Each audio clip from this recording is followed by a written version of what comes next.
1-10-1. Shanaka Muni asked, after killing his enemies who desired to usurp his rightful inheritance, how did the greatest of all religious men, Maharaj Yudhishthira, assisted by his brothers, rule his subjects? Surely he could not freely enjoy his kingdom with unrestricted consciousness. Shuta Goswami said, Lord Sri Krishna, the Supreme Personality of Godhead, who is the maintainer of the world, became pleased after re-establishing Maharaj Yudhishthira in his own kingdom, and after restoring the Kuru dynasty, which had been exhausted by the bamboo fire of anger. Maharaj Yudhishthira, after being enlightened by what was spoken of by Bhishmadev and Lord Sri Krishna, the infallible, engaged himself in matters of perfect knowledge because all his misgivings were eradicated. Thus he ruled over the earth and seas and was followed by his younger brothers. During the reign of Maharaj Yudhishthira, the clouds showered all the water that the people needed, and the earth produced all the necessities of man in profusion. Due to its fatty milk bag and cheerful attitude, the cow used to moisten the grazing ground with milk. The rivers, oceans, hills, mountains, forests, creepers, and active drugs in every season paid their tax quota to the king in profusion. Because of the king having no enemy, the living beings were not at any time disturbed by mental agonies, diseases, or excessive heat or cold. Sri Hari, Lord Sri Krishna, resided at Hastinapur for a few months to pacify his relatives and to please his own sister, Subhadra. Afterwards, when the Lord asked permission to depart and the king gave it, the Lord offered his respects to Maharaj Yudhishthira by bowing down at his feet, and the king embraced him. After this, the Lord, being embraced by others and receiving their obeisances, got into his chariot. At that time, Subhadra, Draupadi, Kunti, Uttara, Gandhari, Dhritarashtra, Yudhishthira, Kripacharya, Nakul, Sahadev, Bhimashen, Dhaumya, and Satyavati all nearly fainted because it was impossible for them to bear separation from Lord Krishna. The intelligent, who have understood the Supreme Lord in association with pure devotees and have become free from all bad materialistic associations, can never avoid hearing the glories of the Lord, even though they have heard them only once. How then could the Pandavas tolerate his separation? For they had been intimately associated with his person, seeing him face to face, touching him, conversing with him, and sleeping, sitting, and dining with him. All their hearts were melted for him on the pot of attraction.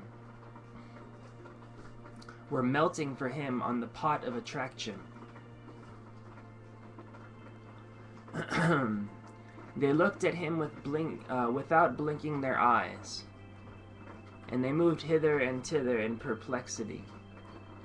The female relatives, whose eyes were flooded with tears out of anxiety for Krishna, came out of that palace.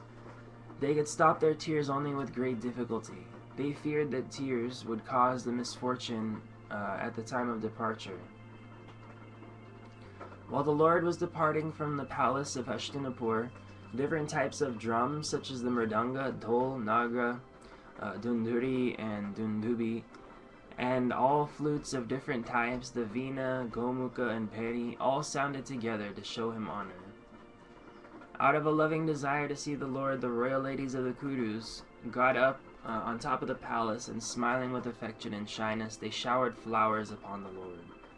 At that time Arjun, the great warrior and conqueror asleep, who was the intimate friend of the most beloved Supreme Lord, took up an umbrella which has a handle of jewels and was embroidered with lace and pearls. Uddhava and Satyaki began to fan the Lord with decorated fans, and the Lord, as master of Madhu, seated on scattered flowers, commanded them along the road. It was being heard here and there that the benedictions being paid to Krishna were neither befitting nor unbefitting, because they were all for the Absolute, who was now playing the part of a human being. Absorbed in the thought of the transcendental qualities of the Lord, who is glorified in select poetry, the ladies on the roofs of all the houses of Hastinapur began to talk of him. This talk was more attractive than the hymns of the Vedas.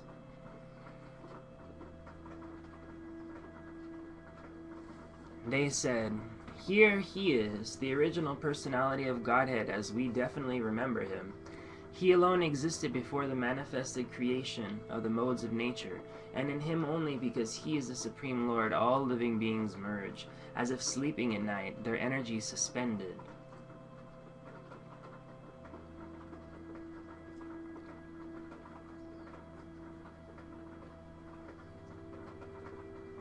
The personality of Godhead, again desiring to give names and forms to his part and parcels of living entities, placed them under the guidance of material nature.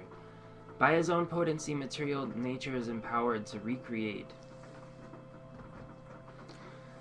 Here is the same Supreme Personality of Godhead, whose transcendental form is experienced by the great devotees who are completely cleansed of material consciousness by dint of rigid devotional service and have full control of life and the senses. And that is the only way to purify existence. Oh dear friends, here is that very personality of Godhead, whose attractive and confidential pastimes are described in the confidential parts of Vedic literature by his great devotees. It is he only who creates, maintains, and annihilates the material world and yet remains unaffected. Whenever there are kings and administrators living like animals in the lowest modes of existence, the Lord in his transcendental form manifests his supreme power, the truth positive, shows special mercy to the faithful, performs wonderful activities, and manifests various transcendental forms, as is necessary in different periods and ages. Oh, how supremely glorified is the dynasty of King Jadu, and how virtuous is the land of Mathura, where the supreme leader of all beings, the husband of the goddess of fortune, has taken his birth and wandered in his childhood. Undoubtedly, it is wonderful that Dwarka has defeated the glories of the heavenly planets and has enhanced the celebrity of the earth. The inhabitants of Dwarka are always seeing the soul of all living beings in his loving feature. He glances at them and favors them with sweet smiles. Oh friends, just think of his wives, whose hands he accepted. How they must have undergone vows, baths, fire sacrifices, and perfect worship of the Lord of the universe to constantly relish now the nectar from his lips. The damsels of Rajbhumi would often faint just by expecting such favors, rather. The children of the ladies are Pradyumna, Shamba, Amba, etc. Ladies like Rukmini, Satyabhama, and Jambavati were forcibly taken away by him from their Svayamvara ceremonies after he defeated many powerful kings, headed by Shishupal.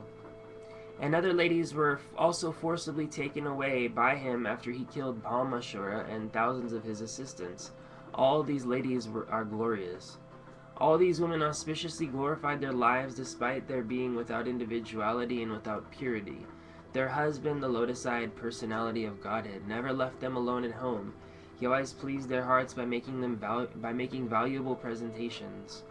While the ladies of the capital of Hastinapur were greeting him and talking in this way, the Lord, smiling, accepted their good greetings and casted the grace of his glance over them. He departed from the city. Maharaj Yudhishthir, although no one's enemy, engaged 4 divisions of defense, horse, elephant, chariot, and army, to accompany Lord Krishna, the enemy of the Asuras, demons. The Maharaj did this because of the enemy and also out of affection of the Lord.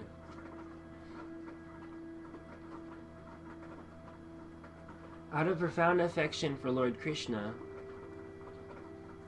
the Pandavas, who were of the Kuru dynasty, accompanied him a considerable distance to see him off. They were overwhelmed with the thought of future separation. The Lord, however, persuaded them to return home, and he proceeded towards Dwarka with his dear companions.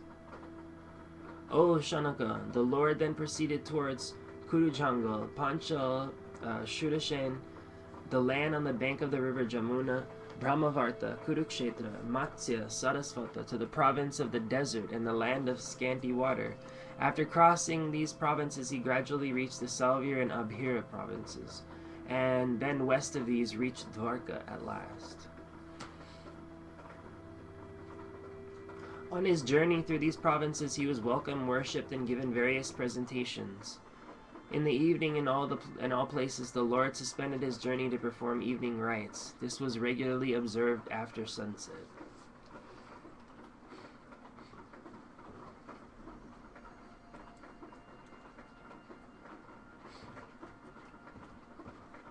Since that chapter was kind of slow, I'm going to read chapter 11 also. Or not slow, but short, rather. Let's just read chapter 11 as well. Lord Shri Krishna's entrance into Dwarka.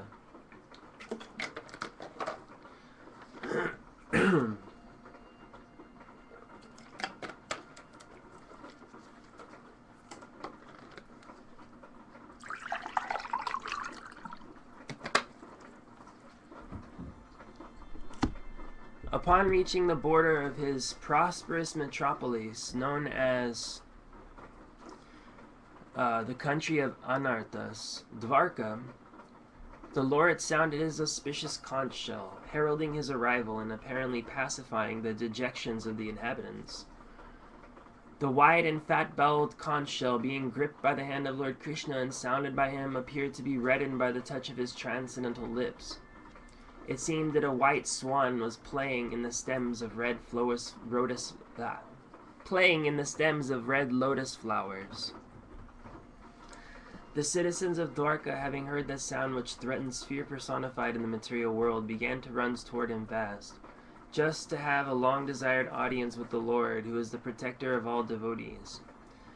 The citizens arrived before the Lord with their respective presentations, offering them to the fully satisfied and self-sufficient one, who by his own potency incessantly supplies others.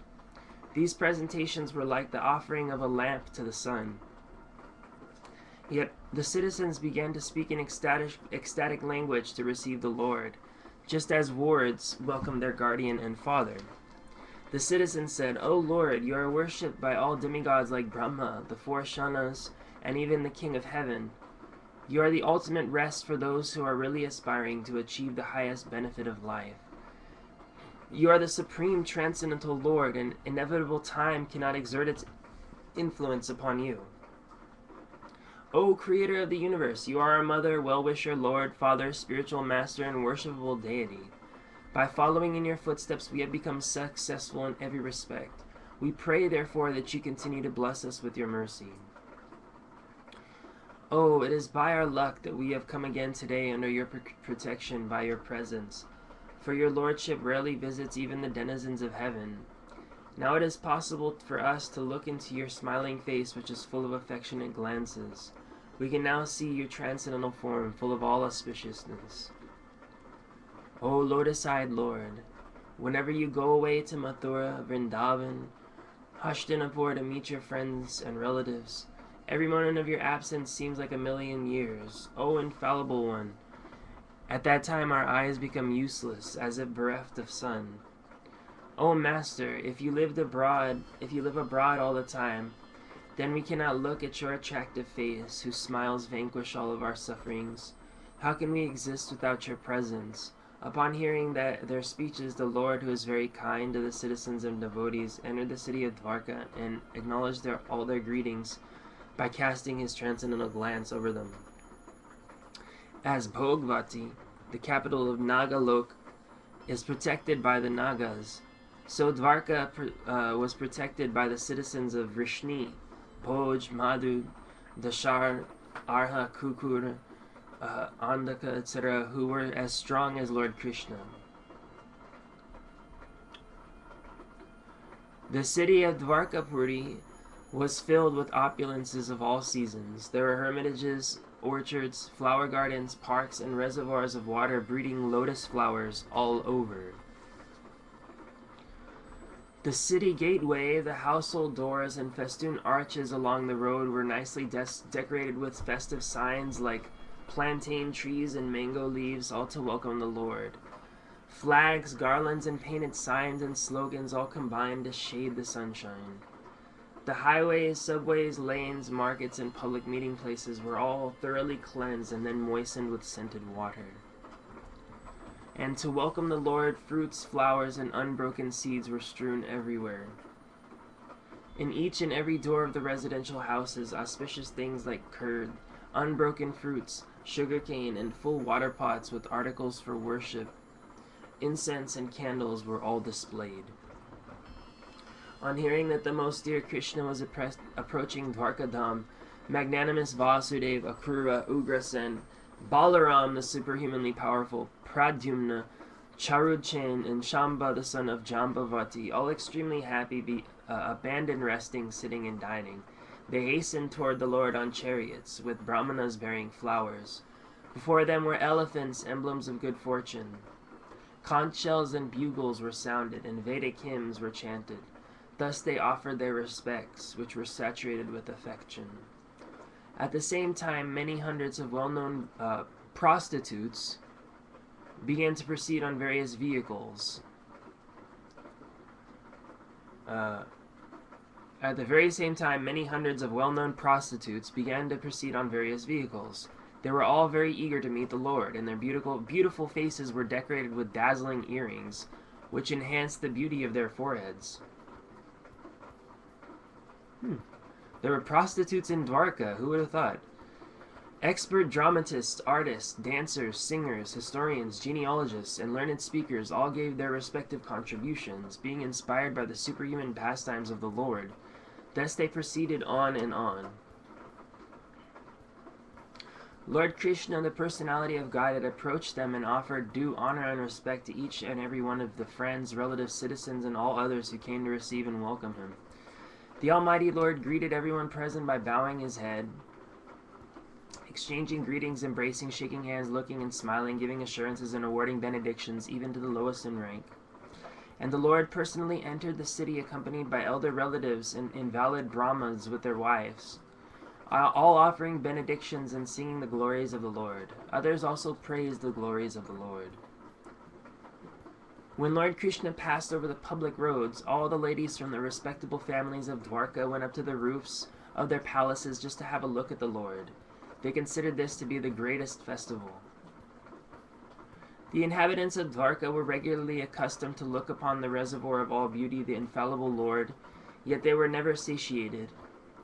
The Lord's chest is the abode of the goddess of fortune. His moon-like face is the drinking vessel for eyes which hanker after all that is beautiful. His arms are the resting place for the administrative demigods. His lotus feet are the refuge of pure devotees who never talk or sing of any subject except his lordship. As the Lord passed along the public road of Dwarka, his head was protected from the sunshine by a white umbrella. White feathered fans moved in semicircles, and showers of flowers fell upon the road. His yellow garments and garlands of flowers made it appear as if a dark cloud were surrounded simultaneously by sun, moon, lightning, and rainbows. After entering the house of his father, he was embraced by the mothers present, and the Lord offers his obeisances unto them by placing his head at their feet. The mothers were headed by Devaki, his real mother. The mothers, after embracing their son, sat him on their laps due to pure affection, milk sprang from their breasts. They were overwhelmed with delight, and the tears from their eyes wetted the Lord. Thereafter the Lord entered his palaces, which were perfect to the fullest extent. His wives lived in them, and they numbered over 16,000. The queens of Lord Sri Krishna rejoiced with their minds to see their husband homed after a long period abroad. The queens got up at once from their seats in meditations. As was socially customary, they covered their faces shyly and looked about coyly.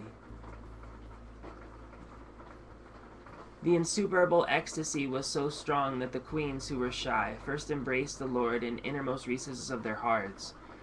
They then embraced him visually, and then they sent their sons to embrace him, which is equal to personal embracing, quote-unquote, or it says in parentheses. But, O chief among the Brigus, though they tried to restrain their feelings, they inadvertently shed tears. Although Lord Sri Krishna was constantly by their sides, as well as exclusively alone, his feet appeared them to be newer and newer. The goddess of fortune, although by nature always restless and moving, could not quit the Lord's feet. So what woman can be detached from those feet, having once taken shelter of them? The Lord was pacified after killing those kings who were burdensome on the earth. They were puffed up with their military strength, with their horses, elephants, chariots, infantry, etc. He himself was not a party in the fight. He simply created hostility between powerful administrators, and they fought amongst themselves. He was like the wind which causes friction between bamboos, and so sparks a fire. That Supreme Personality of Godhead, Sri Krishna, out of his causeless mercy, appeared on the planet by his internal potency and enjoyed himself amongst competent women as if he were engaging in mundane affairs. Although the queen's beautiful smiles and furtive glances were all spotless and exciting, and although they could conquer Cupid himself by making him give up his bow in frustration, and although even the tolerant Shiva could fall victim to them, still, despite all their magical feats and attractions, they could not agitate the senses of the Lord. The common materialistic conditioned souls speculate that the Lord is one of them. Out of their ignorance, they think that the Lord is affected by matter, although he is unattached. This is the divinity of the personality of Godhead.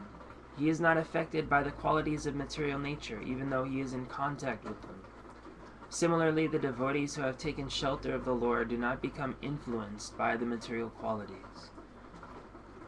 The simple and delicate women truly thought that Lord Sri Krishna, their beloved husband, followed them and was dominated by them. They were unaware of the extent of the glories of their husband, as the atheists are unaware of him as the supreme controller. So today we're going to read Bhagavata Purana, chapter 1-12.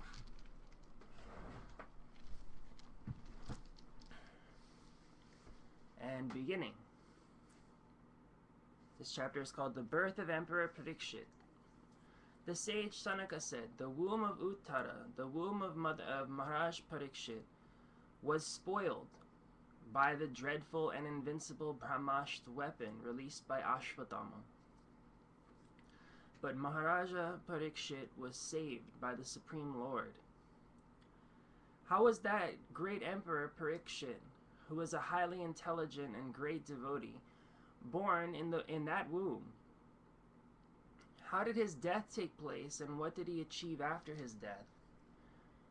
We all respectfully want to hear about him, Maharaj Parikshit, to whom Sukadeva Gosvami has imparted transcendental knowledge. Please speak on this matter. Sri Shuta Goswami said, Emperor Yudhishthira administered generously to everyone during his reign. He was exactly like his father. He had no personal ambition and was freed from all sorts of sense gratification because of his continuous service unto the lotus feet of Lord Sri Krishna. News even reached the celestial planets about Maharaj Yudhishthira's worldly possessions, the sacrifices by which he would attain a better destination, his queen, his stalwart brothers, his extensive land, his sovereignty over the planet Earth, and his fame, etc. O Brahmanas, the opulence of the king was so enchanting that the denizens of heaven aspired for it. But because he was so absorbed in the service of the Lord, nothing could satisfy him except the Lord's service. O son of Bhrigu, Shanaka, when the child Parikshit, the great fighter, was in the womb of his mother Uttara, he was suffering from the burning heat of that Brahmastra thrown by Ashvatthama. He could observe the Supreme Lord coming to him. He, the Lord, was only thumb high, but he was all transcendental. He had a very beautiful, blackish, infallible body, and he wore a dress of lightning yellow and a helmet of blazing gold. Thus he was seen by the child. The Lord was enriched with 4 hands, earrings of molten gold, and eyes blood red with fury. As he loitered about, his club constantly encircled him like a shooting star. The Lord was thus engaged in vanquishing the radiation of the Brahmastra, just as the sun evaporates a drop of dew. He was observed by the child, who thought about who he was. While thus being observed by the child, the Supreme Lord, personality of Godhead, the super soul of everyone and protector of the righteous, who stretches in all directions and who is unlimited by time and space, disappeared at once. Thereupon, when all the good signs of the zodiac gradually evolved, the heir apparent of Pandu, who would be exactly like him in prowess, took birth. King Yudhishthir, who was very satisfied with the birth of Maharaj Parikshit, had the purificatory process of birth performed. Learned brahmanas headed by Dhamya and Kripa recited auspicious hymns. Upon the birth of a son, the king, who knew how, where, and when charity should be given, gave gold, land, villages, elephants, horses, and good grains to the brahmanas. The learned brahmanas, who were very satisfied with the charities of the king, addressed him as the chief among the Purus. Interesting. Puru. And that his son was certainly in the line of descent from the Purus. Almost reminds me of the word pharaoh, the way that they use this word chief amongst the Puru, P-U-R-U, but it's probably pronounced in a way that makes it sound similar to pharaoh. The Brahmanas said, the spotless has been restored by the all-powerful.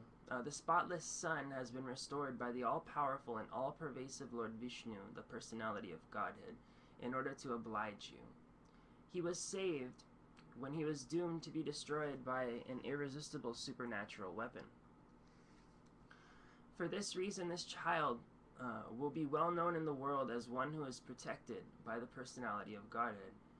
O most fortunate one, there is no doubt that this child will become a first-class devotee and will be qualified with all good qualities.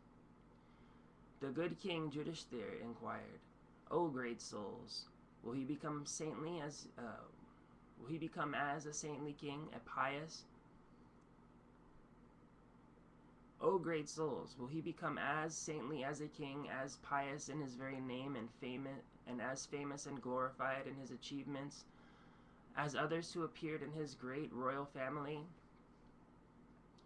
The learned Brahmanas said, O son of Pritha, this child shall be exactly like King Ikshvaku, the son of Manu, in maintaining all those who are born.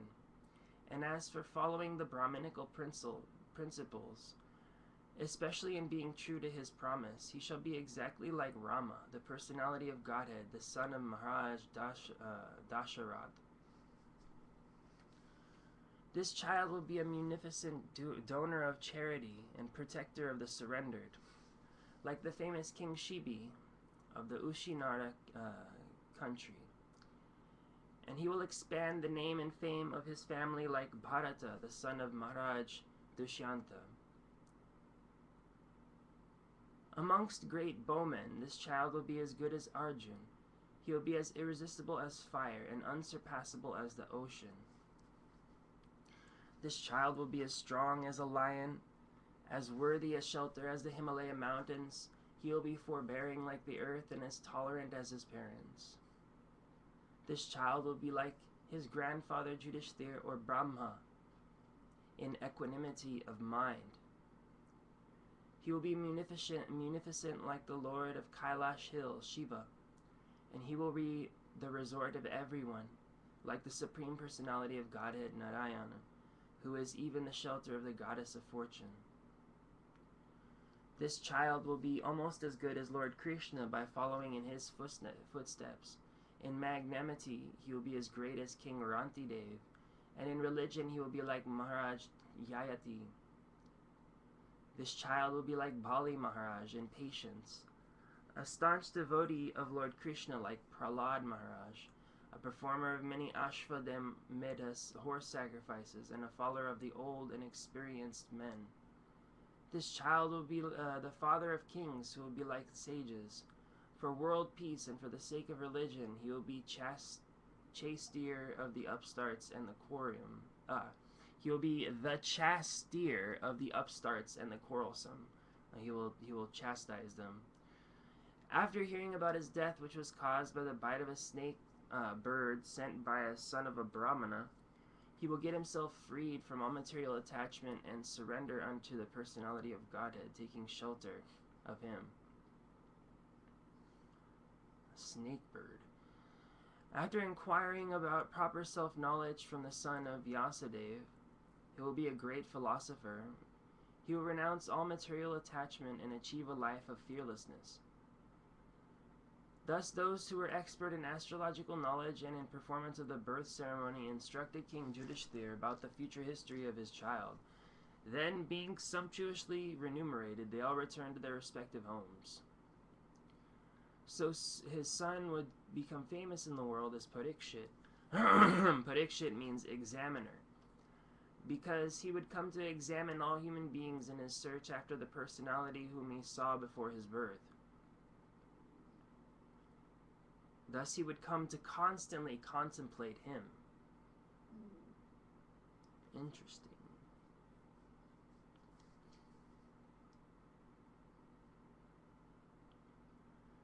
As the moon in its waxing fortnight develops day after day, so the royal prince Parikshit very soon developed luxuriantly under the care and full facilities of his guardian grandfathers.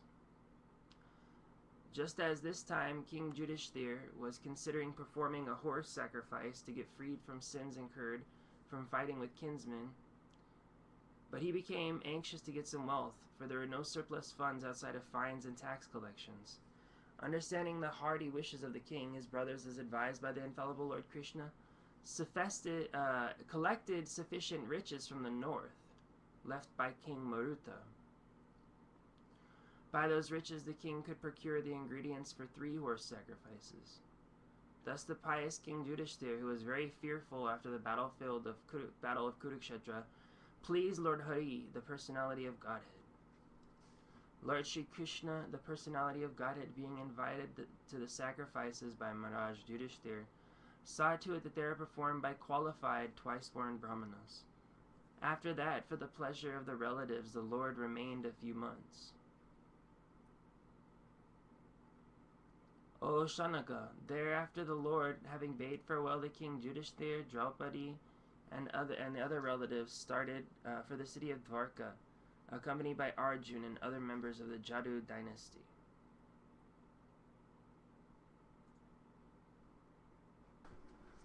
Srimad Bhagavatam Purana 1-13. While traveling on a pilgrimage, Vidur received knowledge of the destination of the self from the great sage Maitreya. Interesting. Maitreya is a name of a popular Buddha, which shows up very prominently also. He received knowledge of the destination of the self from the great sage Maitreya, and then he returned to Hastinapur. He became well versed in the subject as he desired. After asking various questions and becoming established in the transcendental loving service of Lord Krishna, Vidur retired from putting questions to Maitreya Muni. When they saw Vidur return to the palace, all the inhabitants, Maharaj Yudhishthira, his younger brothers Dhritarashtra, Satyaki, Sanjaya, Kripacharya, Kunti, Gandhari, Draupadi, Subhadra, Uttara, Kripi, and many other wives of the Kauravas, and other ladies with children, all hurried to him in great delight. It so appeared that they had regained their consciousness after a long period. With great delight they all approach him, as if life had returned to their bodies. They exchanged obeisances and welcomed each other with embraces. Due to anxieties and long separations, they all cried out of affection. King Yudhishthira then arranged to offer sitting accommodations and a reception. After Vidur ate sumptuously and took sufficient rest, he was comfortably seated. Then the king began to speak to him, and all who were present there listened. Maharaj Yudhishthira said, "My uncle, do you remember how you always protected us, along with our mother, from all sorts of calamities? Your partiality, like the wings of a bird, saved us from poisoning and arson. While traveling on the surface of the earth, how did you maintain your livelihood? At which holy places and pilgrimage sites did you render service? My lord, devotees like your good self are verily holy places personified. Because you carry the personality of Godhead within your heart, you turn all places into places of pilgrimage. My uncle, you must have visited Dwarka.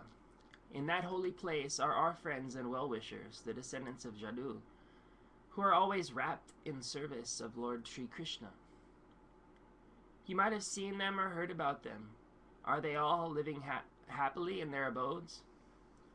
Thus being questioned by Maharaj Yudhishthir, Mahatma Vidur gradually described everything he had personally experienced, except news of the annihilation of the Jadu dynasty. Compassionate Mahatma Vidur could not stand to see the Pandavas distressed at any time.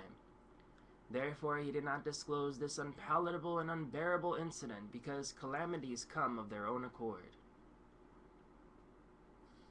Thus Mahatma Vidur, being treated just like a godly person by his kinsmen, remained there for a certain period just to rectify the mentality of his eldest brother, and in this way bring happiness to all others. As long as Vidur played the part of a Shudra, being cursed by Mandaka Muni, Aryama officiated at the post of Jamaraj to punish those who committed sinful acts.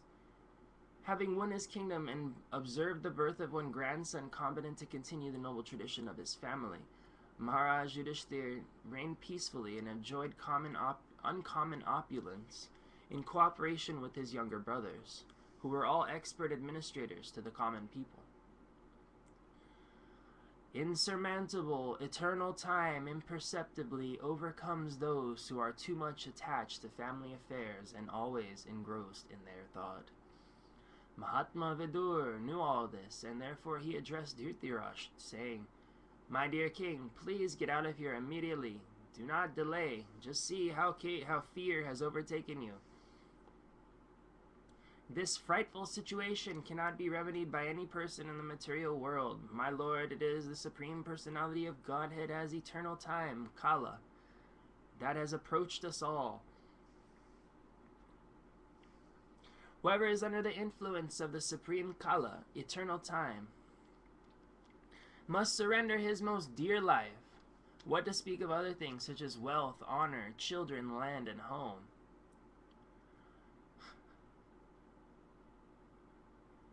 Your father, brother, well-wishers, and sons are all dead and passed away. You yourself have expected the major portion of your life. Your body is now overtaken by invalidity, and you are living in the home of another. You have been blind from your very birth, and recently you have become hard of hearing. Your memory is shortened, your intelligence is disturbed, your teeth are loose, your liver is defective, and you are coughing up mucus. Alas, how powerful are the hopes of a living being to continue his life. Verily, you are just like a household dog and are eating the remnants of food given by Bhim.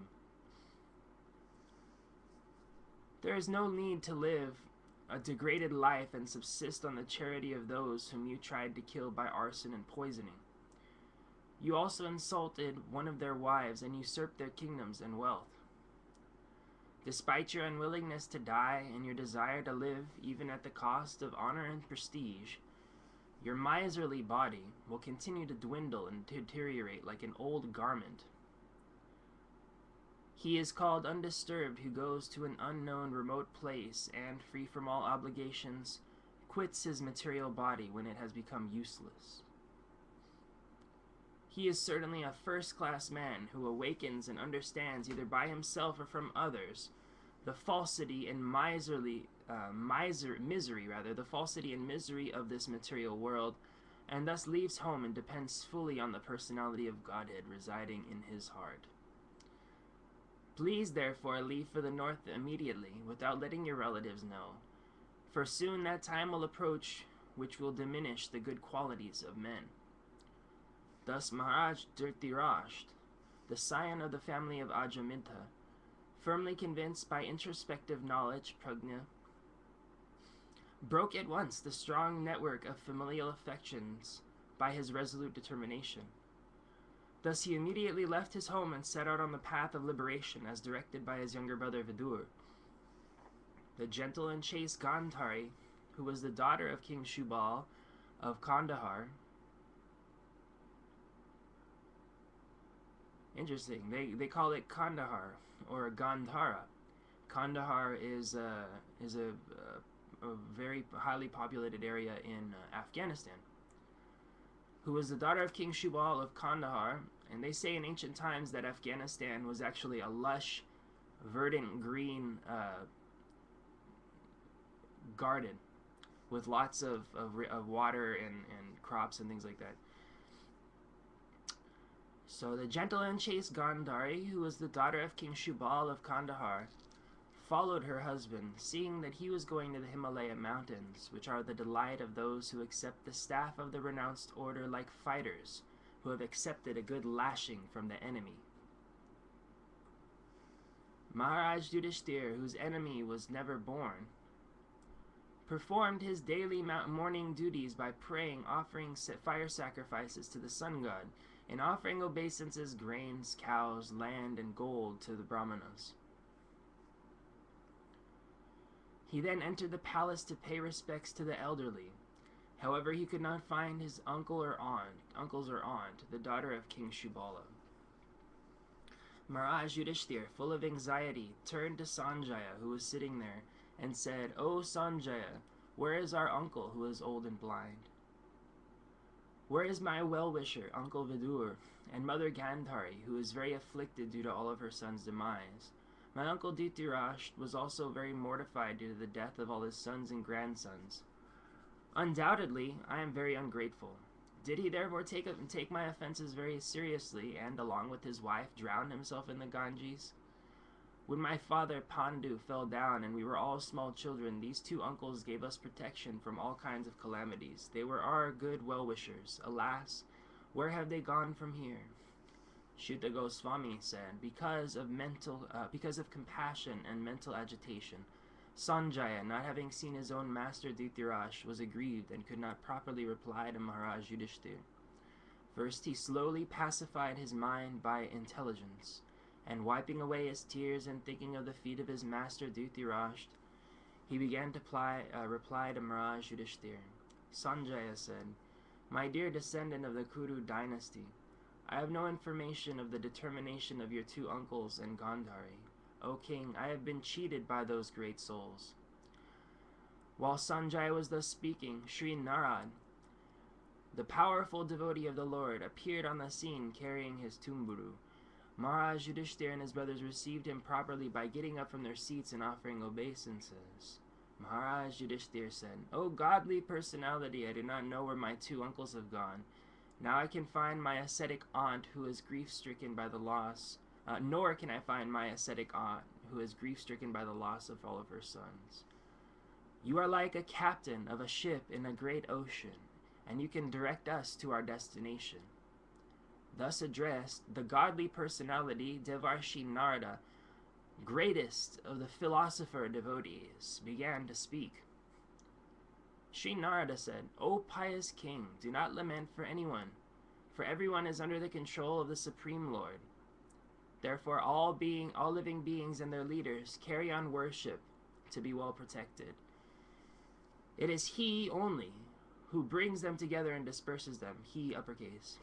As a cow bound through the nose by long rope is conditioned, so also human beings are bound by the different Vedic injunctions and are conditioned to obey the orders of the Supreme.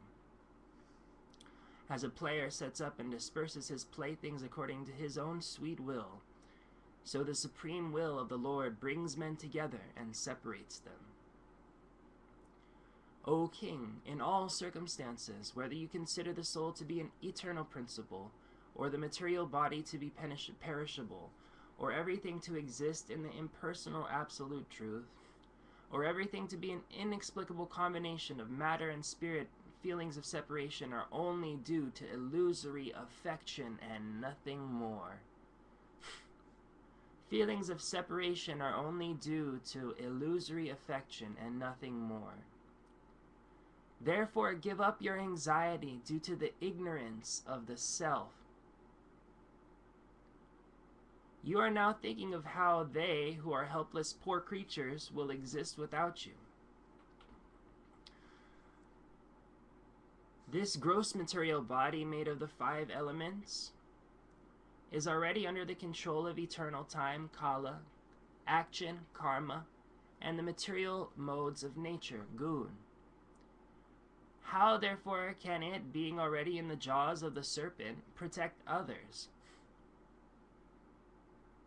Those who are devoid of hands are prey for those who have hands. Those devoid of legs are prey for the 4-legged.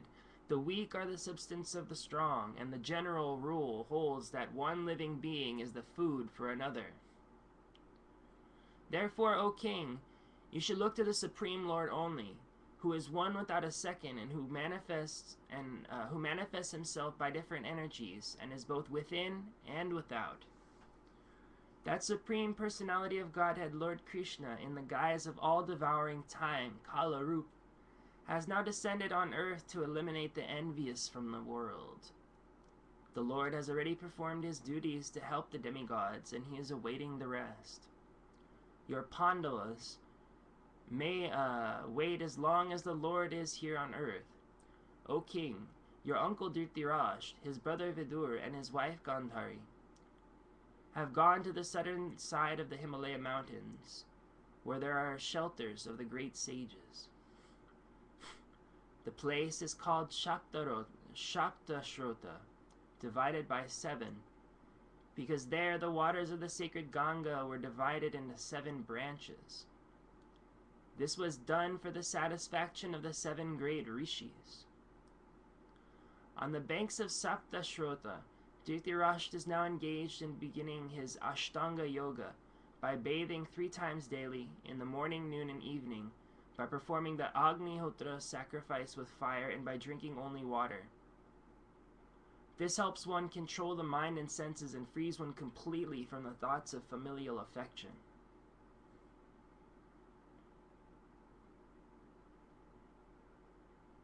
Sounds like a nice idea to do like a vipassana or something like that. Pretty much the same thing as a vipassana. One who has controlled the sitting postures, the yogic asanas, and the breathing process can turn the senses toward the absolute personality of Godhead and thus become immune to the contaminations of those modes of material nature, namely mundane goodness, passion, and ignorance. Dhritarashtra will have to amalgamate his pure identity with intelligence and then merge into the Supreme Being with knowledge of his qualitative oneness as a living entity with the Supreme Brahman. Being free from the blocked sky, he will have to rise to the spiritual sky. Oh, that's a beautiful line. Being freed from the blocked sky, he will have to rise to the spiritual sky. It actually says the sky within the block. I mean, I don't know whether it means blocked like covered, or blocked like as in like a material block.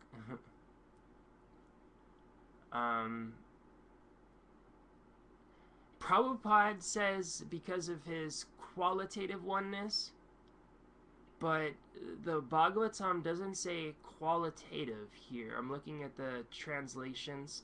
It says purified identity in intelligence, Vijñāna Atmani.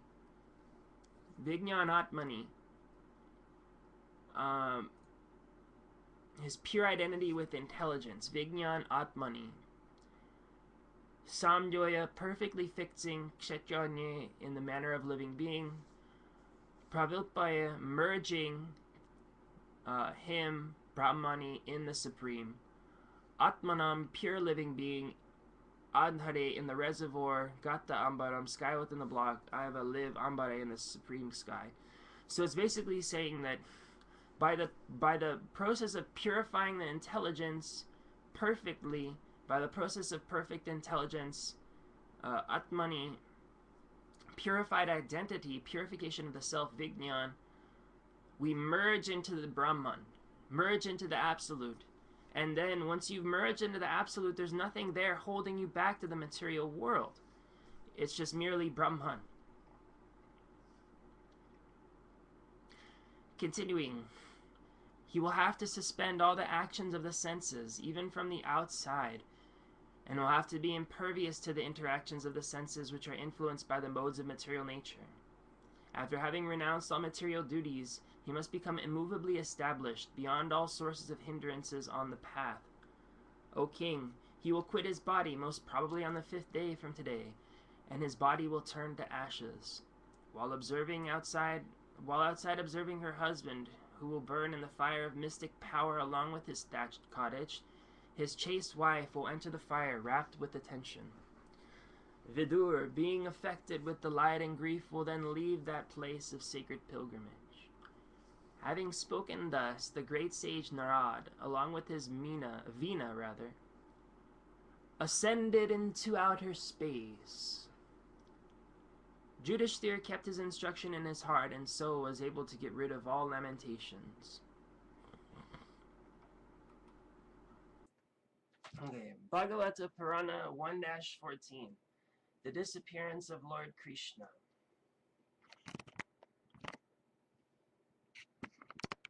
Sri Suta Goswami said, Arjun went to Dwarka to see Lord Krishna and other friends, and also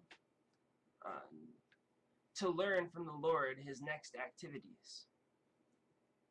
A few months passed and Arjun did not return. Maharaj Yudhishthir then began to observe some inauspicious omens, which were fearful in themselves. He saw that the direction of eternal time had changed, and this was very fearful. There were disruptions in the seasonal regularities. The people in general had become very greedy, angry, and deceitful, and he saw that they were adopting foul means of livelihood. All ordinary transactions and dealings became polluted with cheating, even between friends. And in familial affairs, there was always misunderstanding between fathers, mothers, sons, between well-wishers, between brothers. Even between husband and wife, there was strain and quarrel always. In course of time, it came to pass that the people in general became accustomed to greed, anger, pride, etc. Maharaj Yudhishthir, observing all these omens, spoke to his younger brother. Maharaj Yudhishthir said to his younger brother Bhimasen, I sent Arjun to Dwarka to meet his friends and to learn from the personality of Godhead Krishna of his program of work. Since he departed, 7 months have passed, yet he has not returned. I do not know factually how things are going there. Is he going to quit his earthly pastimes as Devarshi Narada indicated? Has that time already arrived? From him only, all our kingly opulence, good wives, lives, progeny, control over our subjects, victory over our enemies, and future accommodations in higher planets have become possible. All this is due to his causeless mercy upon us. Just see, O man with the tiger's strength, how many miseries due to celestial influences, earthly reactions, and bodily pains, all very dangerous in themselves, are foreboding danger in the near future by diluting our intelligence. The left side of my body, my thighs, arms, eyes, are all quivering again. I am having heart palpitations due to fear. All this indicates undesirable happenings. Just see, O Bhim, how the she-jackal cries at the rising of the sun and vomits fire, and how the dog barks at me fearlessly. O Bhimasen, tiger amongst men, now useful animals like cows are passing me on my left side, and lower animals like the ass are circumambulating me. My horses appear to weep upon seeing me. Just see, this pigeon is like a messenger of death. The shrieks of the owls and their rival crows make my heart tremble. It appears that they want to make a void of the whole universe. Just see how the smoke encircles the sky. It appears that the earth and mountains are throbbing. Just hear the countless thunder and see bolts from the blue. See the bolts from the blue. The wind blows violently, blasting dust everywhere and creating darkness. Clouds are raining everywhere with bloody disasters. The rays of the sun are declining and the stars appear to be fighting amongst themselves. Confused living entities appear to be ablaze and weeping. Rivers, tributaries, ponds, and reservoirs in the mind are all perturbed. Butter no longer ignites fire. What is this extraordinary time? What is going to happen? The calves do not suck the teat of the cows, nor do the cows give milk. They are standing, crying, tears in their eyes. And the bulls take no pleasure in the pasturing grounds.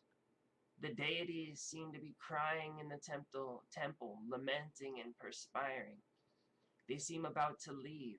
All the cities, villages, towns, gardens, mines, hermitages are now devoid of beauty and are bereft of all happiness. I do not know what sort of calamities are now awaiting us. I think that all these earthly disturbances indicate some greater loss to the fortune of the world. The world was fortunate to have been marked with the footprints of the lotus feet of the Lord. These signs indicate that this will no longer be. O Brahmana Shanaka, while Maharaj Yudhishthira, while observing these inauspicious signs on the earth at that time, was thus thinking to himself, Arjun came back from the city of the Jadus, the Dwarka. When he bowed at his feet, the king saw that his dejection was unprecedented. His head was down and tears glided from his lotus eyes. Seeing Arjun pale due to heartfelt anxieties, the king, remembering the indications of the sage Narada, questioned him in the midst of his friends. Maharaj Yudhishthira said, My dear brother, please tell me whether our friends and relatives, such as Madhu, Bhoj, Darsha, Arha, Satpata, Andaka, and the members of the Jadu family are all passing their days in happiness. Is my respectable grandfather Sudarsena in a happy mood? And are my maternal uncle Vasudev and his younger brothers all doing well? His 7 wives, headed by Devaki, are all sisters. Are they and their sons and daughters-in-law happy? Are Ugrasen, whose son was the mischievous Kamsa, and his younger brother still living? Are Hidika and Kritavarma happy? Are Akrura, Jayanta, Gada, Sarana, and Satyajit all happy? How is Balaram, the personality of Godhead and the protector of the devotees? How is Prajumna, the great general of the Vrishni family? Is he happy? And is Aniruddha, the plenary expansion of the personality of Godhead, faring well? Are all the chieftain sons of Lord Krishna, such as Shushan, Kodishna, Shamba, the son of Jambavati, and Rishabha, along with their sons, all doing well? Also, Shrutadev, Uddhava, and the others, Nanda, Shunanda, and the other liberated souls who are constant companions of the Lord are protected by, companions of the Lord are protected by Lord Balaram and Krishna. Are they all doing well in their respective functions? Do they, who are all eternally bound in friendship with us, remember our welfare? Is Lord Krishna, the supreme personality of Godhead who gives pleasure to the cows, the senses, and the brahmanas, who is very affectionate towards his devotees, enjoying the pious assembly at Dwarkapuri, surrounded by his friends? The original personality of Godhead, the enjoyer, and Balaram, the primeval Ananta, are staying in the ocean of the Jadu dynasty for the welfare, protection, and general progress of the entire universe. And the members of the Jadu dynasty, being protected by the arms of the Lord, are enjoying life like the residents of the spiritual sky. Simply by administering comforts at the lotus feet of the Lord, which is the most important of all services, the queens at Dwarka, headed by Satyabhama, induced the Lord to conquer the demigods. Thus the queens enjoy things which are prerogatives of the wives of the controller of thunderbolts. The great heroes of the Jadu dynasty, being protected by the arms of Lord Sri Krishna, always remain fearless in every respect, and therefore their feet trample over the Sudharma assembly house, which is the which the best demigods deserve, but which was taken away from them.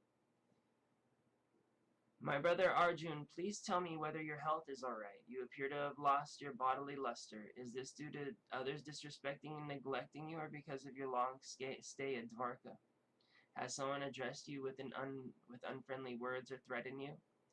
Could you not give charity to one who asked, or could you not keep your promise to someone? You are always the protector of the deserving living beings, such as the brahmanas, children, cows, women, and the diseased. Could you not give them protection when they approach you for shelter? Have you contacted a woman of impeachable character? Or have you properly treated a deserving woman? Or have you been defeated on the way by someone who is inferior or equal to you? Have you not taken care of old men and boys who deserve to dine with you? Have you left them and taken your meals alone? Have you committed some unpardonable mistake which is considered abominable? Or is it just that you are feeling empty for all time because you might have lost your most intimate friend, Lord Krishna? Oh, my brother Arjun, I can think of no other reason for your becoming so dejected.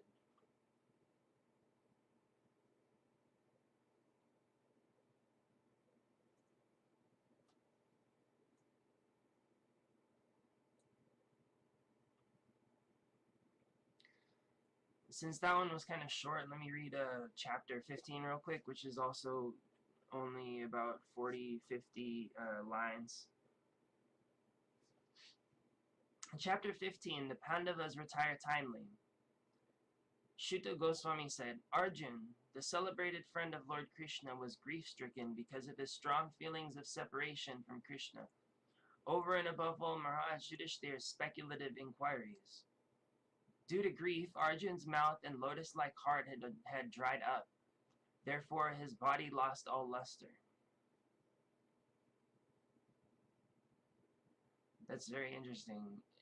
In the Shabda Brahman documentary that I made, it kind of indicates that the information I got from my Laya Yoga book that I'm studying indicates that the Hridaya chakra, and he said the lotus-like heart here, the Hridaya chakra is often called the heart lotus, or the Hridaya Padma, or the Hri Pundarik chakras, or it's often associated with the lotus of the heart chakra. Says here that had all dried up, and therefore his body lost all luster. So all the spiritual pranas had left him. Now remembering the Supreme Lord, he could hardly utter a word in reply. With great difficulty, he checked the tears of grief that smeared his eyes. He was very distressed because Lord Krishna was out of his sight, and he increasingly felt affection for him. Remembering Lord Krishna and his well-wishes,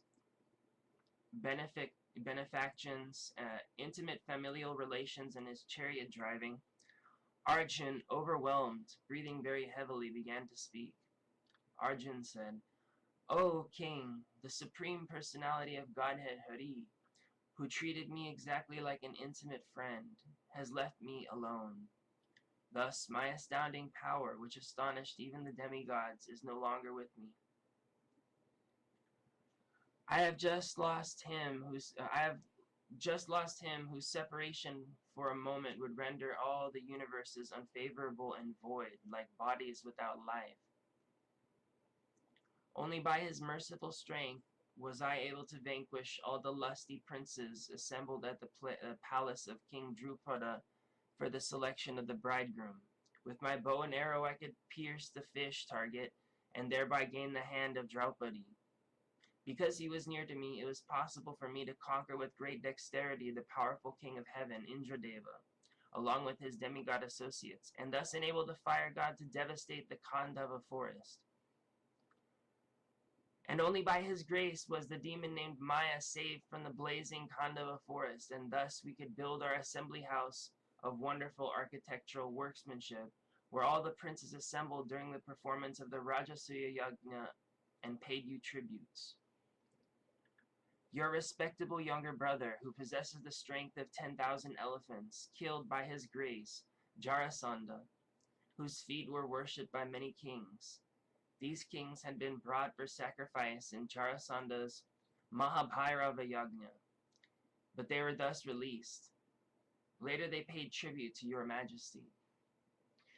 It was only he who loosened the hair of all the wives of the miscreants who dared to open the cluster of your queen's hair, which had been nicely dressed and sanctified for the great Rajasuya sacrificial ceremony.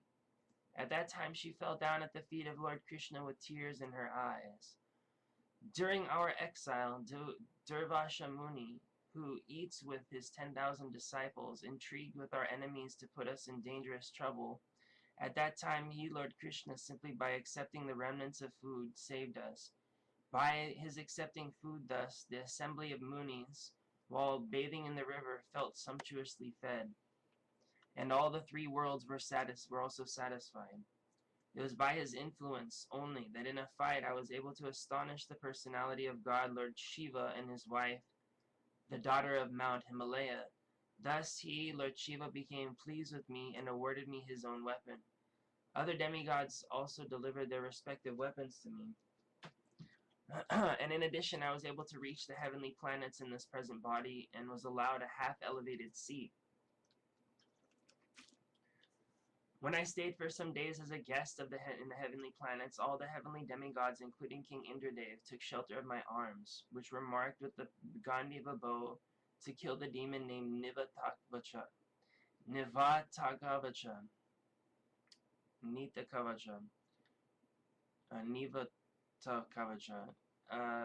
Skipping that one. O King, descendant of Ajamidha, at the present moment I am bereft of the Supreme Personality of Godhead, by whose influence I was so powerful. The military strength of the Kauravas was like an ocean in which there dwelled many invincible existences, and thus it was insurmountable. But because of his friendship, I, seated on the chariot, was able to cross over it, and only by his grace was I able to regain the cows and also collect by force many helmets of the kings, which were bedecked with jewels that were sources of all brilliance. It was only he who withdrew the duration of life from everyone, who in the battlefield withdrew the speculative power and strength of enthusiasm from the great military phalanx made by the Kauravas headed by Bhishma, Karna, Drona, Shalya, etc. Their arrangement was expert and more than adequate, but he, Lord Krishna, while going forward, did all this. Great generals like Bhishma, Drona, Karna, Bhurishrava, Shusharma, Shalya, Jayadratha, and Balika all directed their invincible weapons against me, but by his, Lord Krishna's grace, they could not even touch a hair on my head. Similarly, Prahlad Maharaj, the supreme devotee of Lord Nrsimhadev, was unaffected by the weapons that demons used against him. It was by his mercy only that my enemies neglected to kill me when I descended from my chariot to get water for my thirsty horses. All this was due to my lack of esteem for my Lord, that I dared to engage him as my chariot driver, for he worshipped and offered services by the best men to attain salvation. O King, his jokings and frank talks were pleasing and beautifully decorated with smiles. He addresses unto me as, O son of Pritha, O friend, O son of the Kuru dynasty. And all such heartiness are now remembered by me, and thus I am overwhelmed. Generally, both of us used to live together and sleep, sit, and loiter together.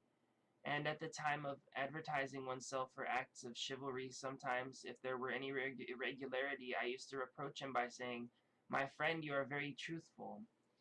Even in those hours when his value was minimized, he, being the Supreme Soul, used to tolerate all those utterings of mine, excusing me exactly as a true friend excuses his true friend, or a father excuses his son.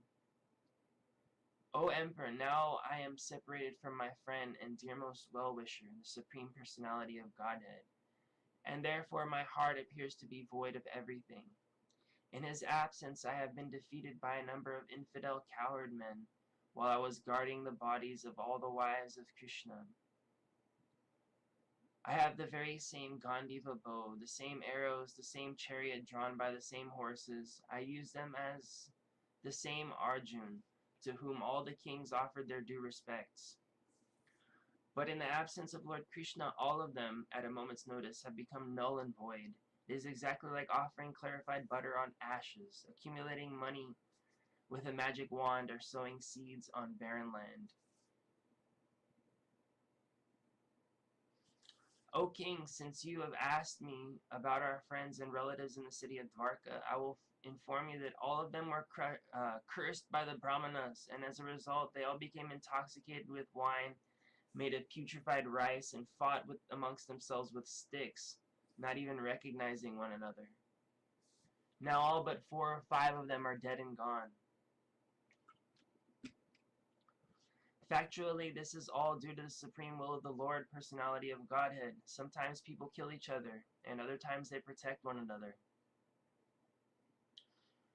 O king, as in the ocean, the bigger and the stronger aquatics swallow up the smaller and weaker ones, so the supreme personality of Godhead, to lighten the burden of the earth, has engaged the stronger Jadu to kill the weaker, and the bigger Jadu to kill the smaller. Now I am attracted to those instructions imparted to me by the personality of Godhead, Govinda, because they are impregnated with instructions for relieving the burning heart in all circumstances of time and space. Shuddha Goswami said, thus being deeply absorbed in the thinking of the instructions of the Lord, which were imparted in the great intimacy of friendship, and in thinking of his lotus feet, Arjun's mind became pacified and free from all material contamination. Arjun's constant remembrance of the lotus feet of Lord Sri Krishna rapidly increased his devotion, and as a result all the trash in his thoughts subsided. Because of the Lord's pastimes and activities, and because of his absence, it appeared that Arjun forgot the instructions left by the personality of Godhead. But factually this was not the case, and again he became Lord of his senses.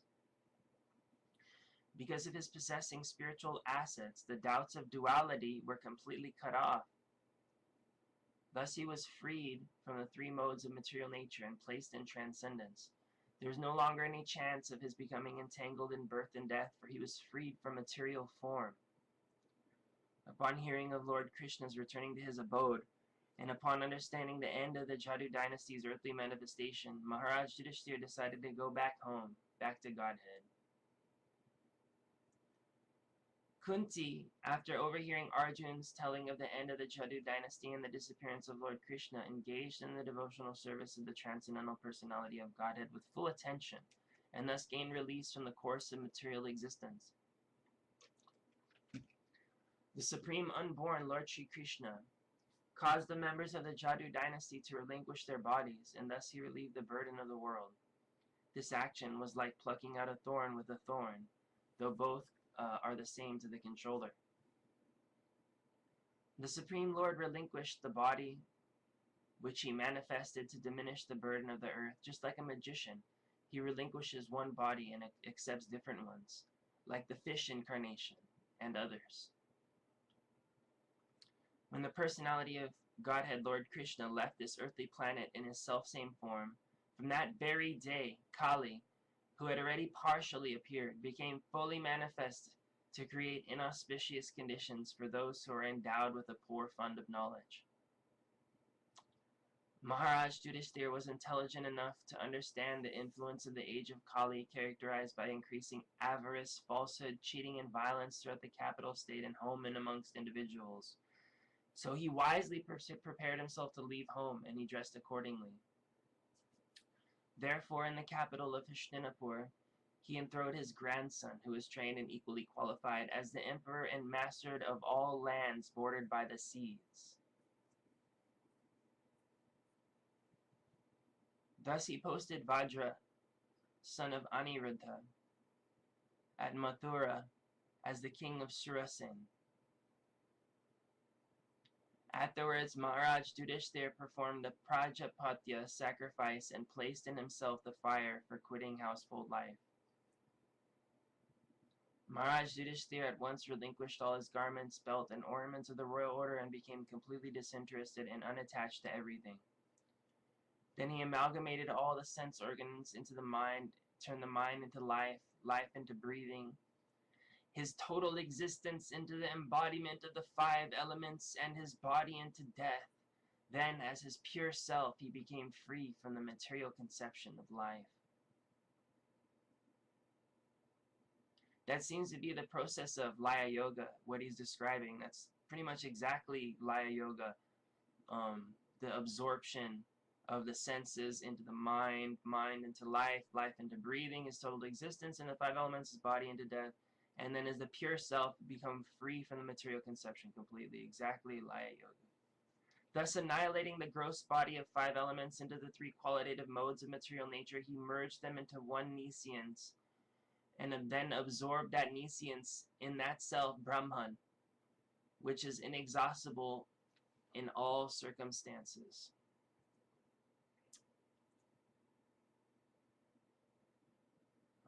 Where's the absorb?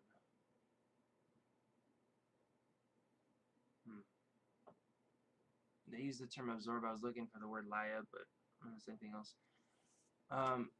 After that, Maharaj Yudhishthira dressed himself in torn clothing, gave up eating all solid foods, voluntarily became dumb, and let his long hair hang loose. All this combined to make him look like an urchin or a madman with no occupation.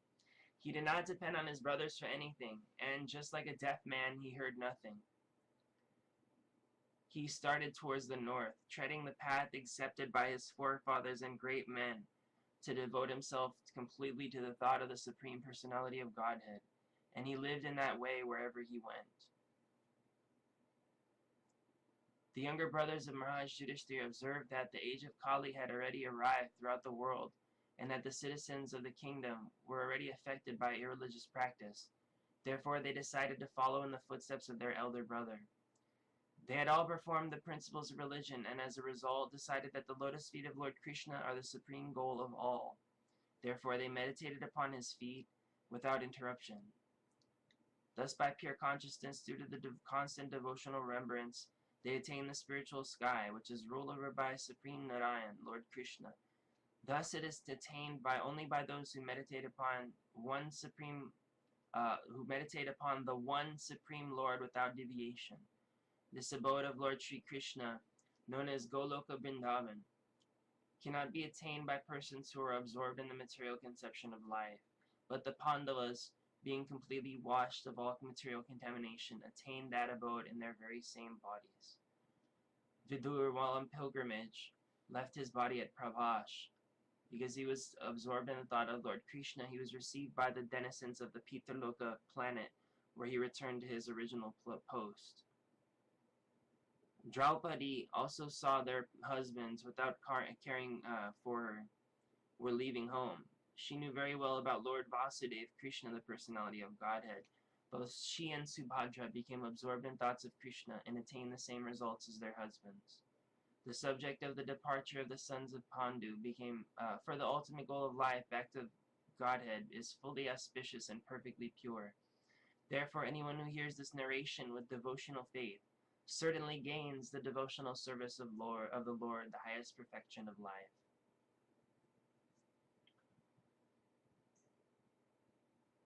Om Tat Sat.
Bhagavata Purana 1-16.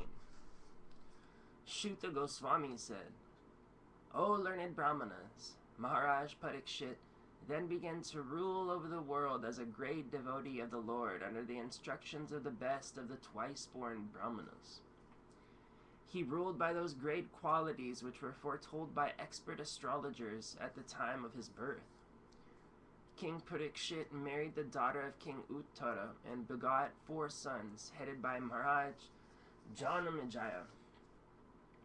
Maharaj Parikshit, after having selected Kripacharya for guidance as his spiritual master, performed 3 horse sacrifices on the banks of the Ganges. These were executed with sufficient rewards for the attendants, and at these sacrifices, even the common man could see demigods.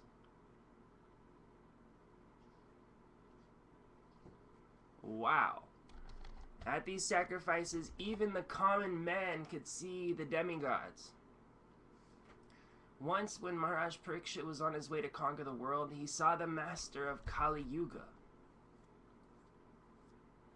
who was lower than a Shudra, disguised as a king, and herding the legs of a cow and bull. The king once caught hold of him to deal sufficient punishment. Shananga Rishi inquired, why didn't Maharaj Parikshit simply punish him, since he was the lowest of the Shudras, having dressed as a king and having struck a cow on the leg? Please describe these incidents if they relate to the topics of Lord Krishna. The devotees of the Lord are accustomed to licking up the honey available from the lotus feet of the Lord. What is the use of topics which simply waste one's valuable life? O Shuta Goswami, there are those amongst men who desire freedom from death and get eternal life. They escape the slaughtering process by calling the controller of death Yamaraj. As long as Yamaraj, who causes everyone's death, is present here, no one shall meet with death. The great sages have invited the controller of death, Yamaraj, who is the representative of the Lord. Living beings who are under his grip should take advantage by hearing the deathless nectar in the form of this narration of the transcendental pastimes of the Lord. Lazy human beings with paltry intelligence and a short duration of life pass the night sleeping and the day performing activities that are for naught. Suta Goswami said, while Maharaj Parikshit was residing in the capital of the Kuru Empire, the symptoms of the age of Kali began to infiltrate within the jurisdiction of his state. When he learned about this, he did not think the matter very palatable. This did, however, give him a chance to fight.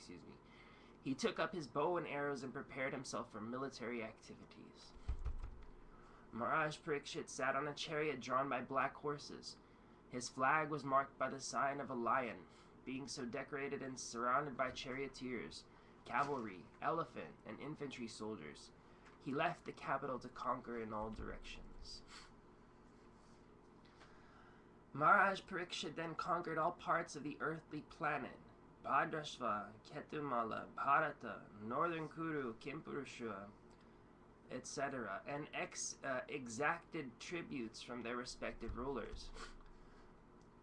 Wherever the king visited, he continuously heard the glories of his great forefathers, who were all devotees of the Lord, and also of the glorious acts of Lord Krishna. He also heard how he himself had been protected from the Lord, by the Lord, from the powerful heat of the weapon of Ashvatthama. He was the baby who was in the womb of the wife of Krishna's son. I'm trying to remember the name of Krishna's son.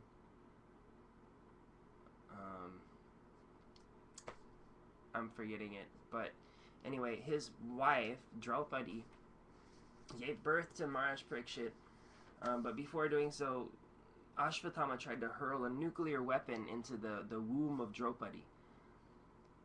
So this baby became King Maharaj Parikshit. People also mention the great affection between the descendants of Vrishni and Pritha, due to the latter's great devotion to Lord Kesava. The king, being very pleased with the singers of such glories, opened his eyes in great satisfaction. Out of magnanimity, he was pleased to award them very valuable necklaces and clothing. Maharaj Parikshit heard that out of his causeless mercy to Lord Krishna, Vishnu, who is universally obeyed, who is universally obeyed, rendered all kinds of services to the malleable sons of Pandu, by accepting posts ranging from chariot driver to president to messenger, friend, night watchman, etc., according to the will of the Pandavas, obeying them like a servant and offering obeisances like one younger in years. When he heard this, Maharaj Parikshit became overwhelmed with devotion to the lotus feet of the Lord. Now you may hear from me of what happened while Maharaj Parikshit was passing his days hearing of the good occupations of his forefathers and being absorbed in the thought of them.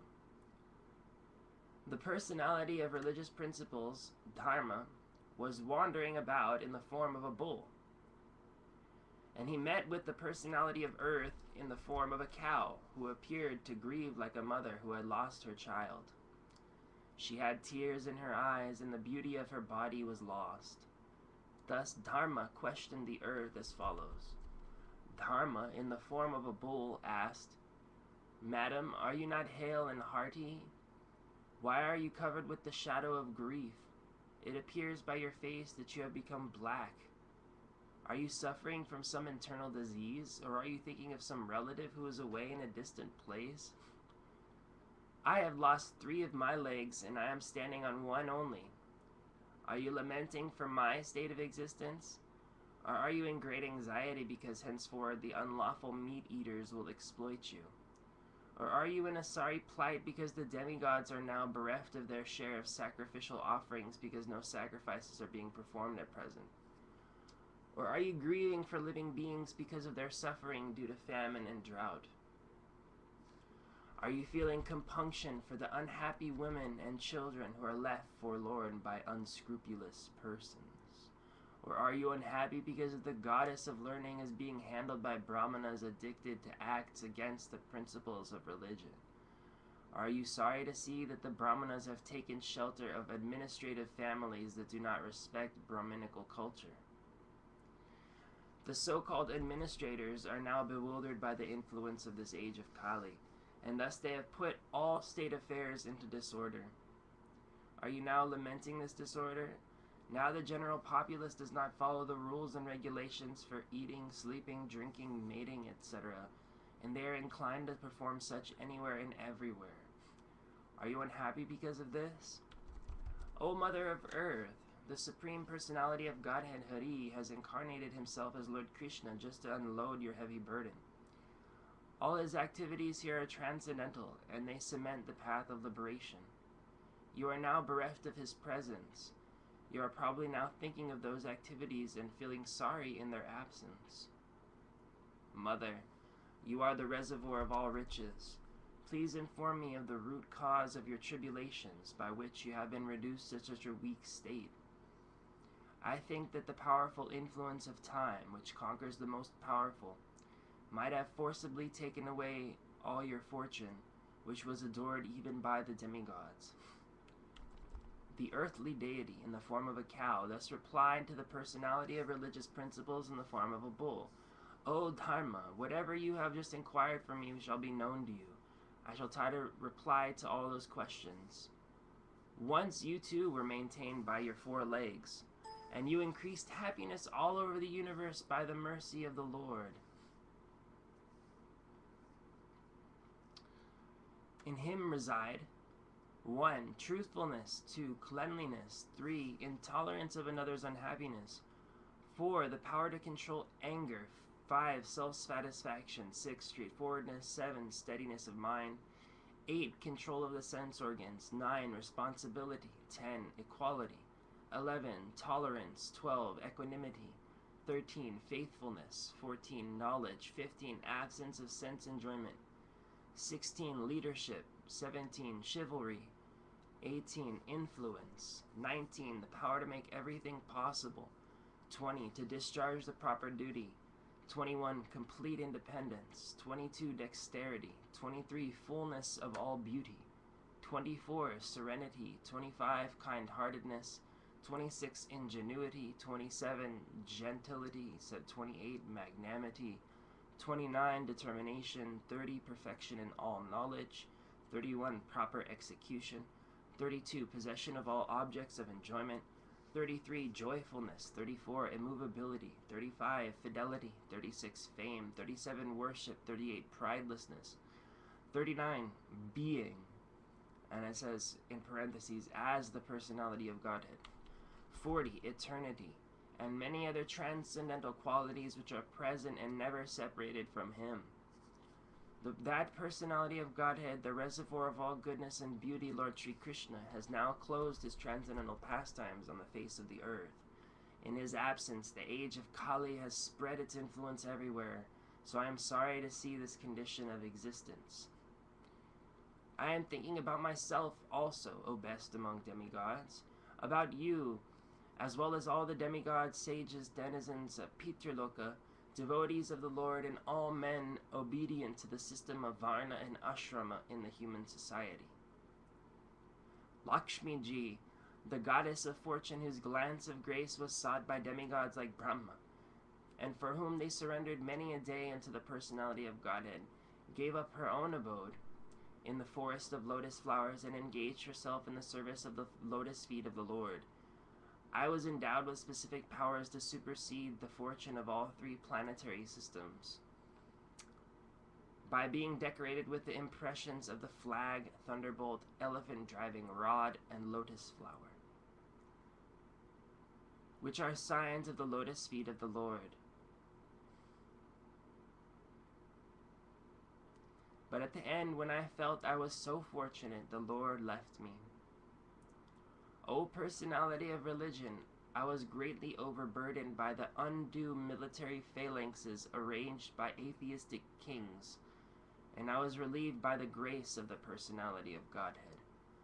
Similarly, you were also in a distressed condition, weakened in your standing strength, and thus He incarnated by His internal energy in the family of Jadus to relieve you. Who, therefore, can tolerate the pangs of separation from that supreme personality of Godhead? He could conquer the earth's gravity and passionate wrath of His sweethearts like Satyabhama by His sweet smile of love, pleasing glance, and hearty appeals. When He traversed my earth's surface, I would be immersed in the dust of His lotus feet, and thus would be sumptuously covered with grass, which appeared like hairs standing on me out of pleasure.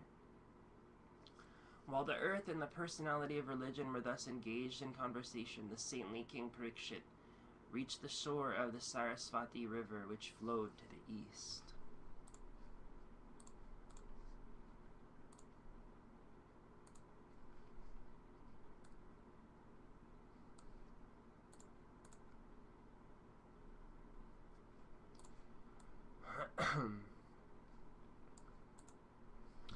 Why don't I just read 17, since it's looking like it's kind of short.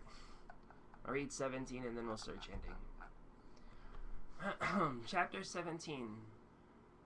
Punishment and Reward of Kali. Shuddha Gosvami said, after reaching that place, Maharaj Parikshit observed that a lower caste Shudra dressed like a king was beating a cow and bull with a club, as if they had no owner. The bull was as white as a white lotus flower. He was terrified of the Shudra who was beating him, and was so afraid that he was standing on one leg, trembling and urinating. Although the cow is beneficial because one can draw religious principles from her, she was now rendered poor and calfless. Her legs were being beaten by a Shudra. There were tears in her eyes, and she was distressed and weak. She was hankering after some grass in the field.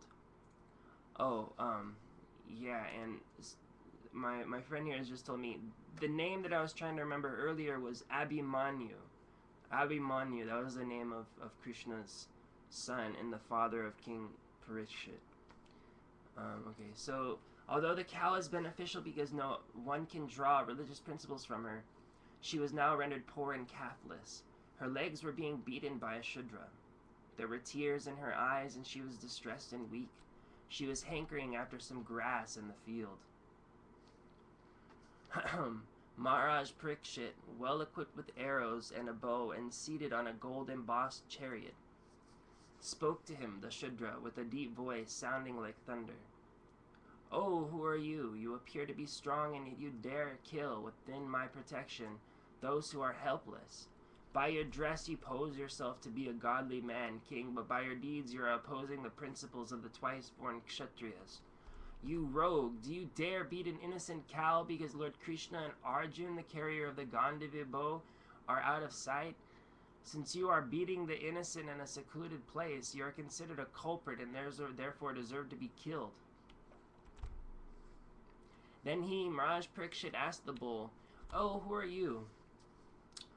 Are you a bull as white as a white lotus, or are you a demigod? You have lost 3 of your legs and are moving only on 1. Are you some demigod causing grief to us in the form of a bull? Now for the first time in a kingdom well protected by the arms of the kings of the Kuru dynasty, I see you grieving with tears in your eyes. Up till now, no one on earth has ever shed tears because of royal negligence. O son of Sarabhi, you need lament no longer now. There is no need to fear this low-class Shudra. And, O mother cow, as long as I am living as the ruler and subduer of all envious men, there is no cause for you to cry. Everything will be good for you. O chaste one, the king's good name, duration of life, and good rebirth vanish when all kinds of living beings are terrified by the miscreants in his kingdom. It is certainly the prime duty of the king to subdue first the sufferings of those who suffer. Therefore I must kill this most wretched man, because he is violent against other living beings. He, Maharaj Parikshit, repeatedly addressed and questioned the bull thus, O son of Sharabi, who has cut off your 3 legs? In the state of the king who are obedient to the laws of the Supreme Personality of Godhead Krishna, there is no one as unhappy as you. O bull, you are offenseless and thoroughly honest, therefore I wish all good to you. Please tell me of the perpetrator of these mutilations, which blackmail the reputations of the sons of Pritha. Whoever causes offenseless living beings to suffer must fear me anywhere and everywhere in the world. By curbing such dishonest miscreants, one automatically benefits the offenseless. An upstart living being who commits offenses by torturing those who are offenseless shall be directly uprooted by me, even though he be a denized of heaven with armor and decorations.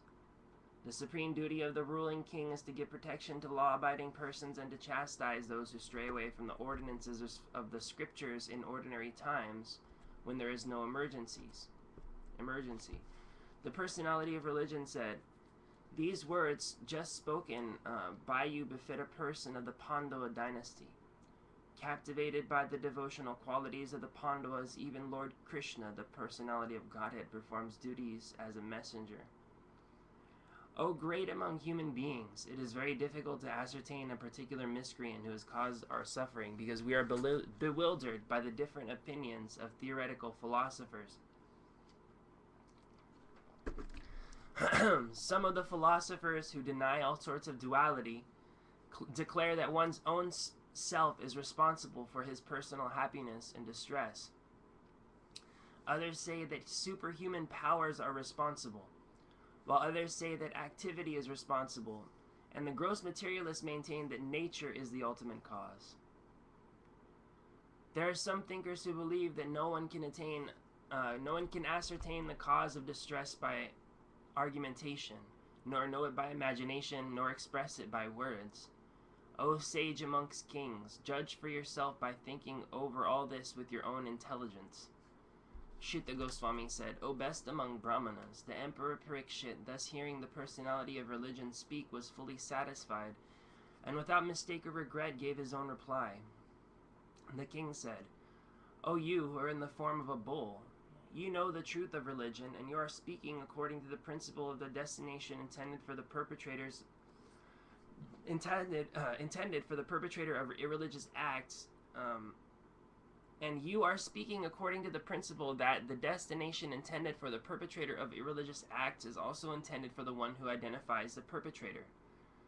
You are no other than the personality of religion.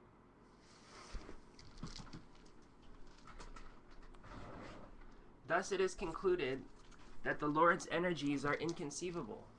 No one can estimate them by mental speculation or by word jugglery. In the age of Satya, truthfulness, your 4 legs were established by the 4 principles of austerity, cleanliness, mercy, and truthfulness. But it appears that 3 of your legs are broken due to the rampant irreligion in the form of pride, lust for women, and intoxication.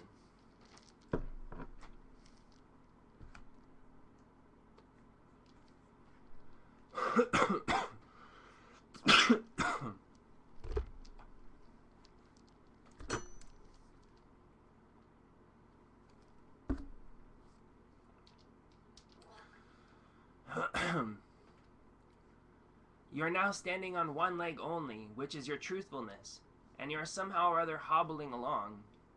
But quarrel personified, Kali, flourishing by deceit, is also trying to destroy that leg. The burden of the earth was certainly diminished by the personality of Godhead as well as by others. When he was present as an incarnation, all good was performed because of his auspicious footprints. Now she, the chaste one, being unfortunately forsaken by the personality of Godhead, laments her future with tears in her eyes, for now she is being ruled and enjoyed by lower-class men who pose as rulers. Maharaj Parikshit, who could fight 1,000 enemies single-handedly, thus pacified the personality of religion and the earth. Then he took up the sharp sword to to kill the personality of Kali, who is the cause of all irreligion.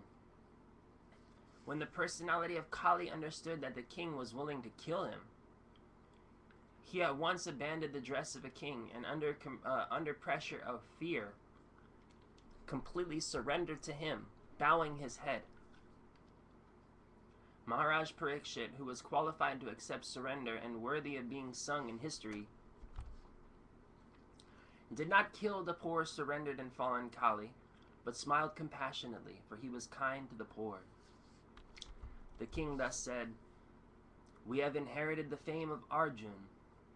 Therefore, since you have surrendered yourself with folded hands, you need not fear for your life, but you cannot remain in my kingdom, for you are the friend of irreligion.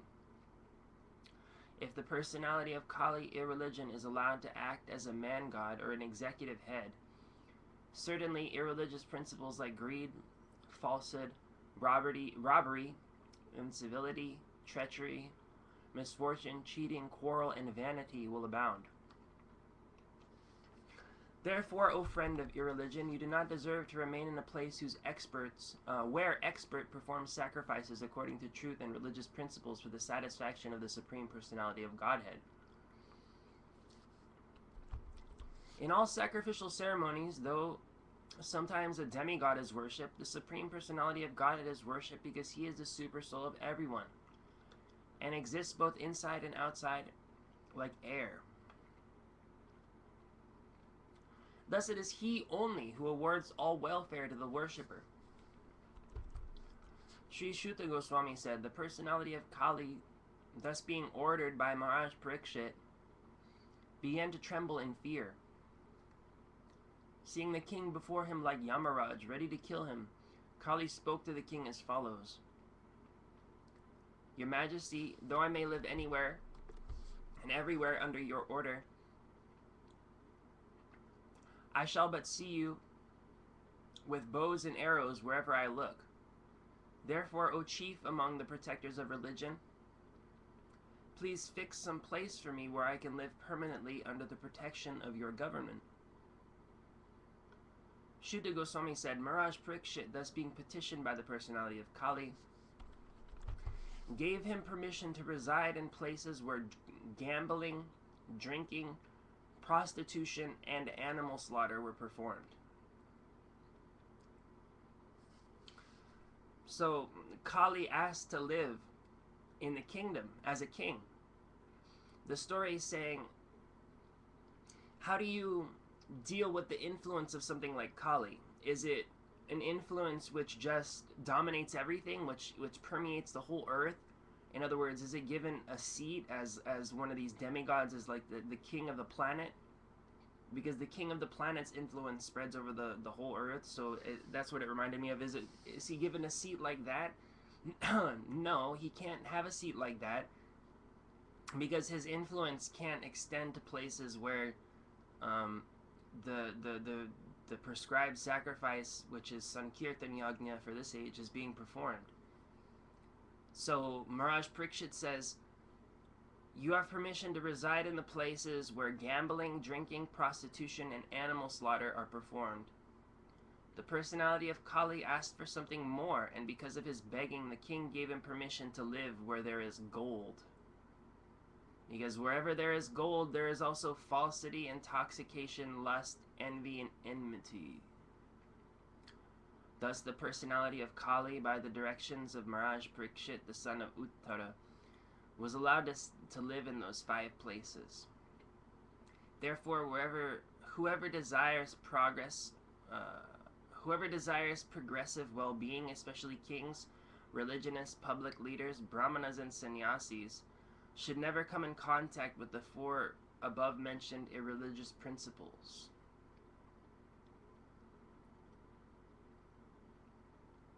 Drinking, gambling, prostitution, and animal slaughter.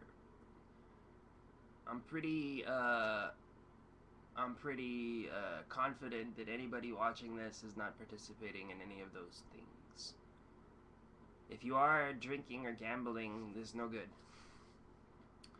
Therefore, the king re-established the lost legs of the personality of religion, the bull, and by encouraging activities, he sufficiently improved the condition of the earth. The most fortunate Emperor Maharaj Parikshit, who was entrusted with the kingdom of Hastinapur by Maharaj Yudhishthir when he desired to retire to the forest, is now ruling the world with great success due to his being glorified by the deeds of the kings of the Kuru dynasty. Maharaj Parikshit, son of Abhimanyu, is so experienced that by dint of his expert administration and patronage, it has been possible for you to perform such a sacrifice such as this. Bhagavata Purana 1-18. Maharaj Parikshit cursed by a Brahmana boy. Srila Sutta Gosvami said, due to the mercy of the personality of Godhead Sri Krishna, who acts wonderfully, Maharaj Parikshit, though struck by the weapon of the son of Drona in his mother's womb, could not be burned. Furthermore, Maharaj Parikshit was always consciously surrendered to the personality of Godhead, and therefore he was neither afraid nor overwhelmed by fear due to a snake bird which was about to bite him because of the fury of a Brahmana boy. A snake bird. What exactly is the translation for that snake bird? Snake bird. Takshakat. By the snake bird. Takshakat. Don't know that word.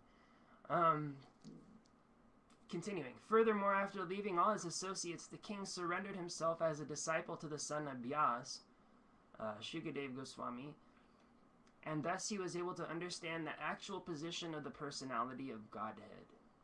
This was so because those who have dedicated their lives to the transcendental topics of the personality of Godhead, of whom the Vedic hymns sing, and who are constantly engaged in remembering the lotus feet of the Lord, do not run the risk of having misconceptions even at the last moment of their lives. As long as the great powerful son of Abhimanyu remains the emperor of the world, there is no chance that the personality of Kali will flourish. The very day and moment that the personality of Godhead Krishna left this earth, the personality of Kali, who promotes all kinds of irreligious activities, came into this world. Maharaj Parikshit was a realist, like the bees who only accept the essence of a flower. He knew perfectly well that in this age of Kali, auspicious things produce good effects immediately, whereas inauspicious acts must actually be performed to render effects. So he was never envious of the personality of Godhead, or of Kali, sorry.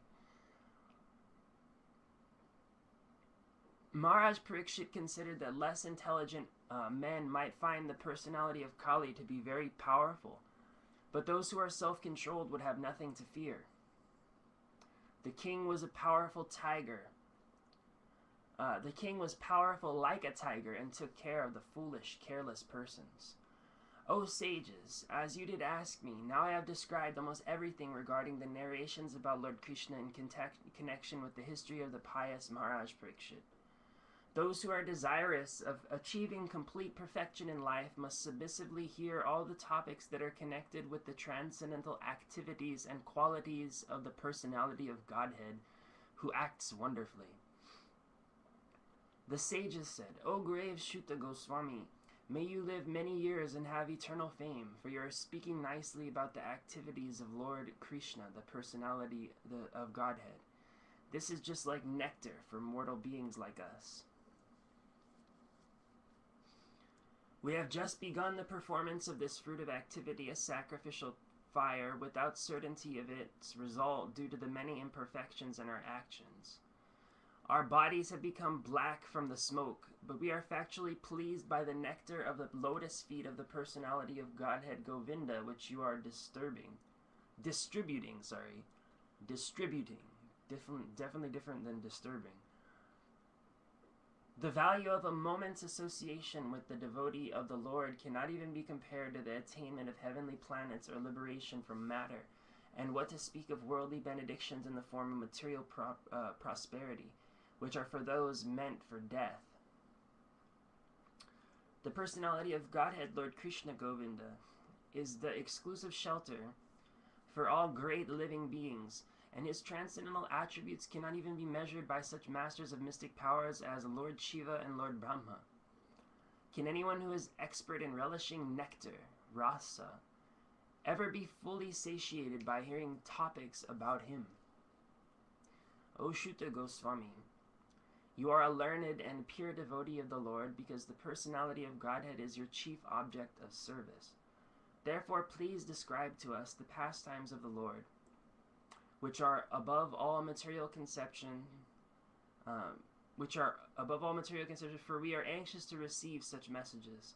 O Shuta Goswami, please describe those topics of the Lord by which Maharaj Parikshit, whose intelligence was fixed on liberation, attained the lotus feet of the Lord, who is the shelter of Garuda, the king of birds. Those topics were vibrated by the son of Vyasadeva, Srila Sukadeva. Thus, please narrate to us the narrations of the unlimited, for they are purifying and supreme. They were spoken to Maharaj Parikshit, and they are very dear to the pure devotees, being full of bhakti yoga. Sri Shuta Goswami said, O God, although we are born in mixed caste, we are still promoted in birthright simply by serving and following the great who are advanced in knowledge.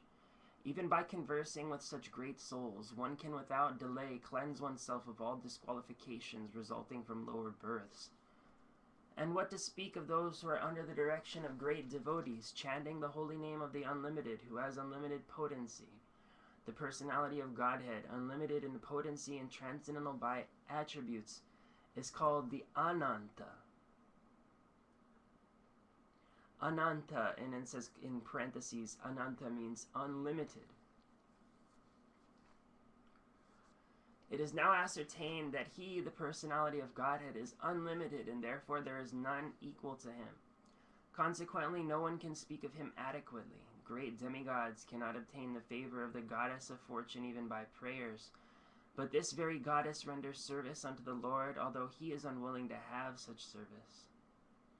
Who can be worthy of the name of the supreme personality of who can be worthy of the name of Supreme Lord but the personality of Godhead Sri Krishna? Brahmaji collected the water emanating from the nails of his feet in order to award it to Lord Shiva as a worshipful welcome. This very water, the Ganges, is purifying the whole universe, including Lord Shiva. Self-controlled persons who are attached to the Supreme Lord Krishna, Sri Krishna, can all of a sudden give up the world of material attachment, including the gross body and subtle mind, and go away to attain the highest order, the highest perfection of the renounced order of life, by which nonviolence and renunciation are consequential. O rishis, who are as powerfully pure as the sun, I shall try to describe to you the transcendental pastimes of Vishnu as far as my knowledge is concerned. As the birds fly in the sky as far as their capacity allows, so do the learned devotees describe the Lord as far as their realization allows. As the birds fly in the sky as far as their capacity allows, so do the learned devotees describe the Lord as far as their realization allows. Once upon a time, Maharaj Parikshit, who was while engaged in hunting in the forest with bows and arrows, became extremely fatigued, hungry, and thirsty while following the stags. While searching for a reservoir of water, he entered the hermitage of the well-known Shamika Rishi and saw the sage sitting silently with closed eyes. The Muni's sense organs, breath, mind, and intelligence were all restrained from material activities, and he was situated in a trance, apart from the three, having achieved a transcendental position qualitatively equal with the Supreme Absolute. So when he said he was situated in a trance apart from the three, it means he was in the state of Turiya. Turiya refers to the fourth. Turiya literally means fourth. And Turiya is the stage beyond the three states of waking consciousness, dream consciousness, and deep sleep or unconsciousness. Beyond that is Turiya. So the Muni's sense organs, breath, and mind and intelligence were all restrained from material activities. He was situated in a trance, apart from the three states of wakefulness, dream, and unconsciousness, having achieved a transcendental position qualitatively equal with the Supreme Absolute. The sage in meditation was covered by the skin of a stag, and long compressed hair was scattered all over him. The king, whose palate was dry from thirst, asked him for water. The king, not received by any formal welcome by means of being offered a seat, place, water, and sweet addresses, considered himself neglected, and so thinking he became angry. O Brahmanas! The king's anger and envy directed towards the Brahmana sage was unprecedented, being that circumstances had made him hungry and thirsty. While leaving, the king, being so insulted, picked up a lifeless snake with his bow and angrily placed it at the shoulder of the sage. Then he returned to his palace. Upon returning, he began to contemplate and argue with himself whether the sage had actually been in meditation with senses concentrated and eyes closed, or whether he had just been feigning a trance to avoid receiving a lower kshatriya. The sage had a son who was very powerful, being a Brahmana's son. While he was playing with inexperienced boys, he heard of his father's distress, which was occasioned by the king. Then and there the boy spoke as follows. The Brahmana's son, Shringi, said, "Oh, just look at the sins of the rulers who, like crows and watchdogs at the door, perpetrate sins against their masters, contrary to the principles governing servants. The descendants of the kingly orders are definitely designated as watchdogs, and they must keep themselves at the door. On what grounds can dogs enter the house and claim to dine with the master on the same plate?" After the departure of Lord Sri Krishna, the Supreme Personality of Godhead and ruler of everyone, these upstarts have flourished, our protector being gone. Therefore I myself shall take up this matter and punish them. Just witness my power. The son of the rishi, his eyes red hot with anger, touched the water of the river Kaushika, while speaking to his playmates, and discharged the following thunderbolts of words. The Brahmana's son cursed the king thus: "On the 7th day from today, a snake bird will bite the most wretched one of that dynasty, Maharaj Parikshit, because of his having broken the laws of etiquette by insulting my father. Therefore, when the boy returned to the hermitage, he saw a snake on his father's shoulder, and out of grief he cried out very loudly, "O Brahmanas, the Rishi who was born in the family of Angira Muni, hearing his son crying, gradually opened his eyes and saw the dead snake around his neck. He threw the dead snake aside and asked his son why he was crying, whether anyone had done harm to him. On hearing this, the son explained to him what had happened. The father heard from his son that the king had been cursed, although he should have never been condemned, for he was best among all human beings. The Rishi did not congratulate his son, but on the contrary began to repent, saying, 'Alas, what a great sinful act was performed by my son. He has awarded heavy punishment for an insignificant offense. Oh, my boy, your intelligence is immature, and therefore you have no knowledge that the king, who is best among human beings, is as good as the personality of Godhead. He is never to be placed on an equal footing with common men. The citizens of the state live in prosperity, being protected by his unsurpassable prowess. My dear boy, the Lord who carries the wheel of a chariot is represented by the monarchical regime, and when this regime is abolished, the whole world becomes filled with thieves, who then once vanquish the unprotected subjects like scattered lambs. Due to the termination of the monarchical regimes and the plundering of the people's wealth by rogues and thieves, there will be great social disruptions. People will be killed and injured, and animals and women will be stolen. And for all these sins, we shall be responsible. At that time, the people in general will fall systematically from the path of a progressive civilization in respect to the quantitative engagements of the castes and order of society and the Vedic injunctions. Thus, they will be more attracted to economic development for sense gratification, and as a result, there will be an unwanted population on the level of dogs and monkeys. The Emperor Parikshit is a pious king. He is highly celebrated and is a first-class devotee of the personality of Godhead. He is a saint amongst royalty, and he has performed many horse sacrifices. When such a king is tired and fatigued, being stricken with hunger and thirst, he does not at all deserve to be cursed. Then the Rishi prayed to the all-pervading personality of Godhead to pardon his immature boy, who had no intelligence and who committed the great sin of cursing a person who was completely free from all sins, who was subordinate, and who deserved to be protected. The devotees of the Lord are so forbearing that even though they defame, cheat, curse, disturb, neglected, or even killed, they are never inclined to avenge themselves. The sage thus regretted the sin committed by his own son. He did not take the insult paid by the king very seriously. Generally, the transcendentalists, even though so engaged by others in the dualities of the material world, are not distressed.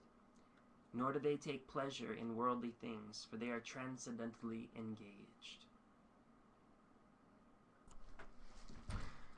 So finishing chapter 1. Chapter 19, the appearance of Sukadeva Gosvami. Sri Shuta Goswami said, while returning from home, the king, Maharaj Parikshit, felt that the act he had committed against the faultless and powerful Brahmana was heinous and uncivilized. Consequently, he was distressed. King Parikshit thought, due to my neglecting the injunctions of the Supreme Lord, I must certainly expect some difficulty to overcome me in the near future. I now desire without reservation that the calamity come now, for in this way I may be freed of the sinful action and not commit such an offense again. I am uncivilized and sinful due to my neglect of Brahminical culture, God consciousness, and cow protection. Therefore I wish that my kingdom's strength and riches burn up immediately by the fire of the Brahmana's wrath, so that in the future I might not be guided by such inauspicious attitudes.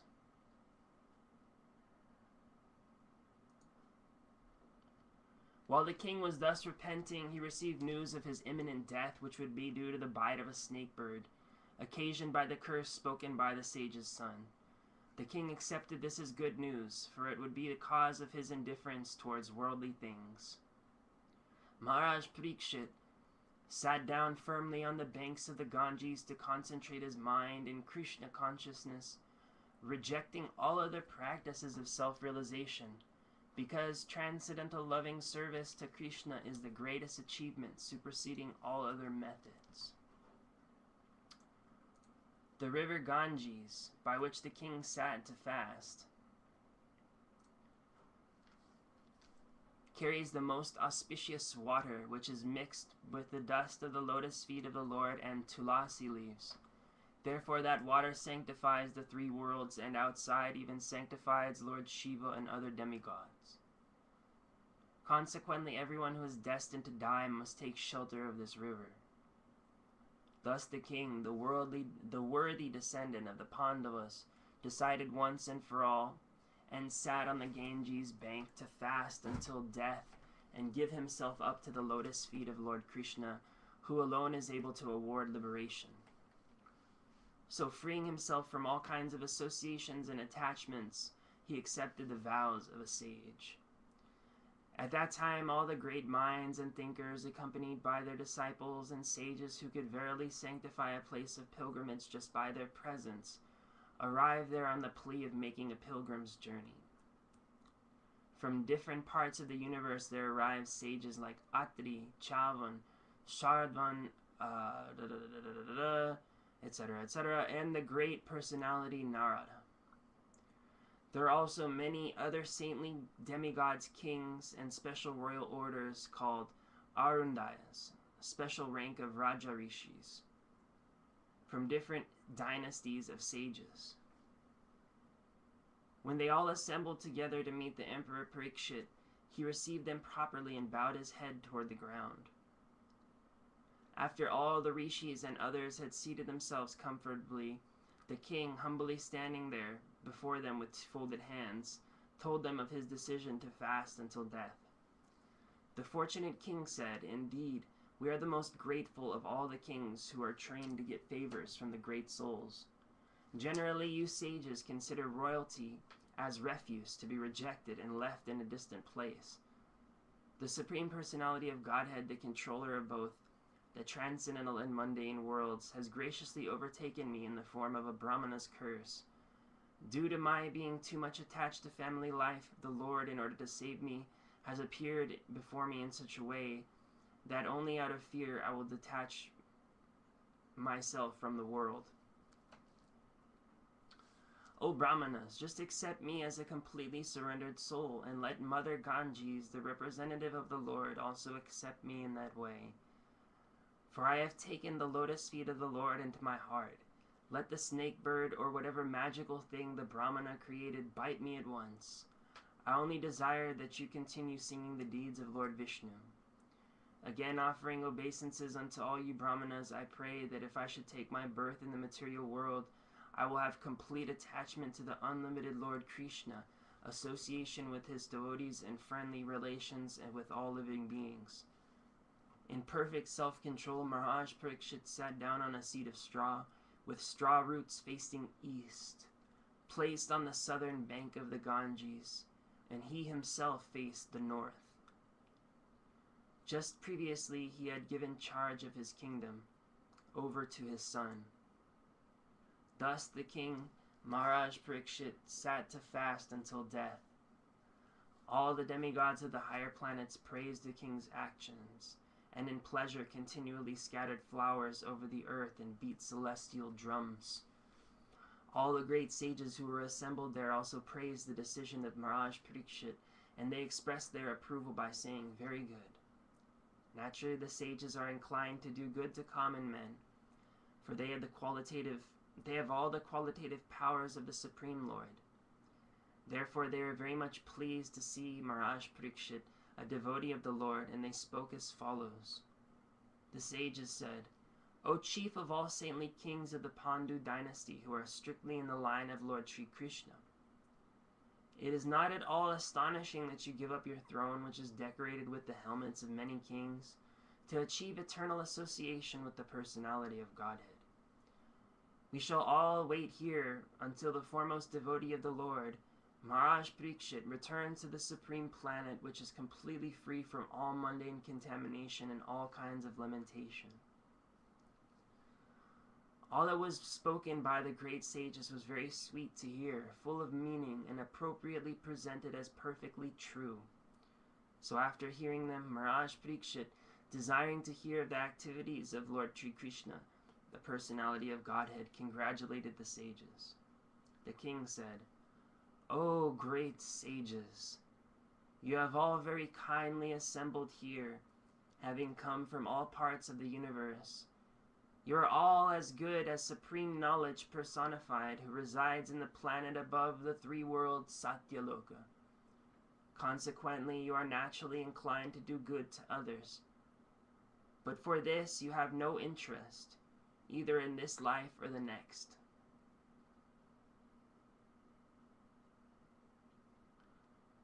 O trustworthy Brahmanas, I now ask you about my immediate duty. Please, after proper deliberation, tell me of the unalloyed duty of everyone in all circumstances, and specifically of those who are just about to die." At that moment there appeared the very powerful son of Vyasadeva, who traveled over the earth, disinterested and satisfied with himself. He did not manifest any symptoms of belonging to any social order or status of life. He was surrounded by women and children, and he dressed as if others had neglected him. The son of Vyasadeva was only 16 years old. His legs, hands, thighs, arms, shoulders, forehead, and other parts of his body were all delicately formed. His eyes were beautifully wide, and his nose and ears were highly raised. He had a very attractive face, and his neck was well formed and beautiful like a conch shell. His collarbone was fleshy, his chest broad and thick, his navel deep, and his abdomen beautifully striped. His arms were long, and curly hair was strewn over his beautiful face. He was naked, and the hue of his body reflected that of Lord Krishna. He was blackish and very beautiful due to his youth. Because of the glamour of his body and his attractive smiles, he was pleasing to women. Though he tried to cover his natural glories, the great sages present there were all expert in the art of physiognomy, and so they honored him by rising from their seats.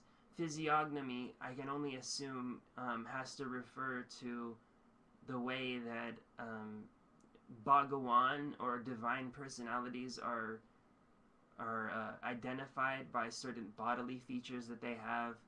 It's said that there's 32 bodily features of a divine personality, someone who is basically on par with an avatar of the Lord, like they're describing here.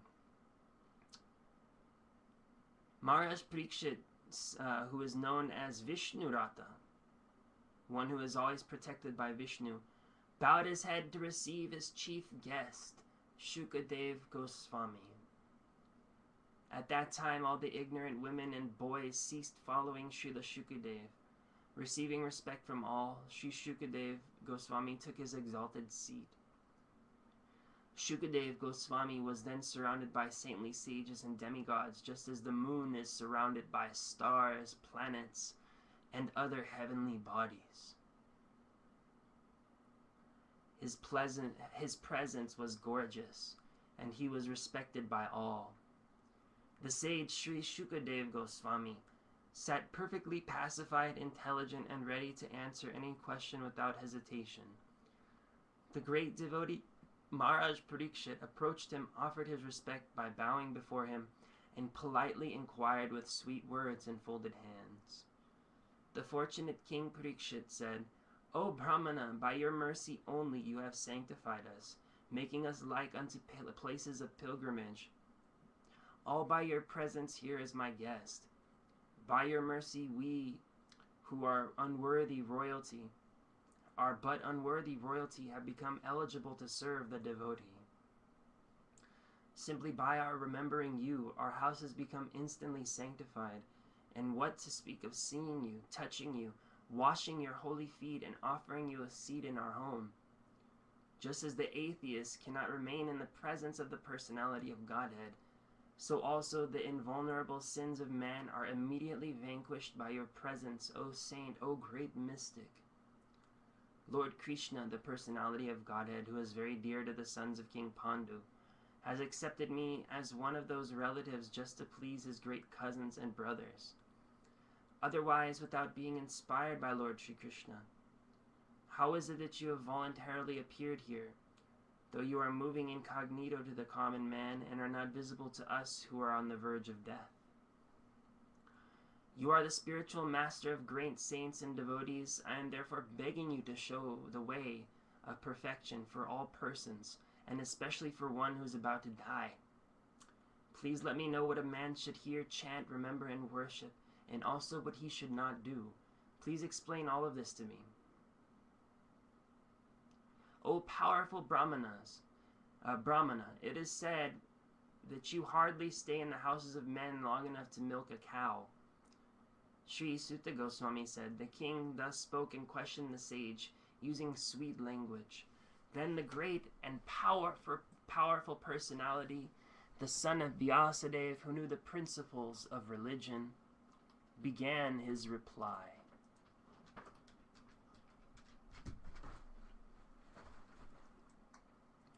So, Srila Shuka is going to begin to elaborate on Canto 2 of the Bhagavatam, which is called the Cosmic Manifestation. Canto 1, which we've been reading, is called the Creation. Next is the Cosmic Manifestation.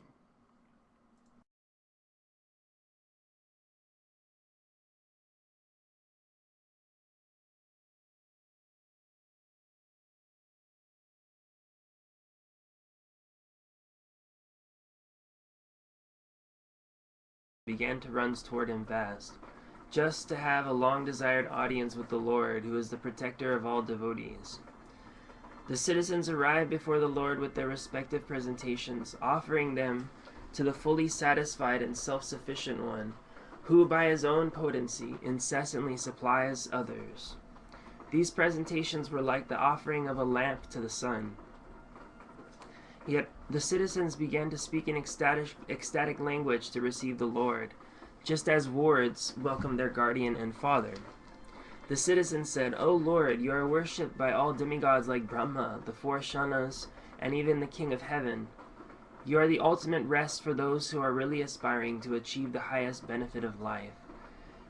You are the supreme transcendental Lord, and inevitable time cannot exert its influence upon you. O Creator of the universe, you are our Mother, well-wisher, Lord, Father, spiritual Master, and worshipable deity.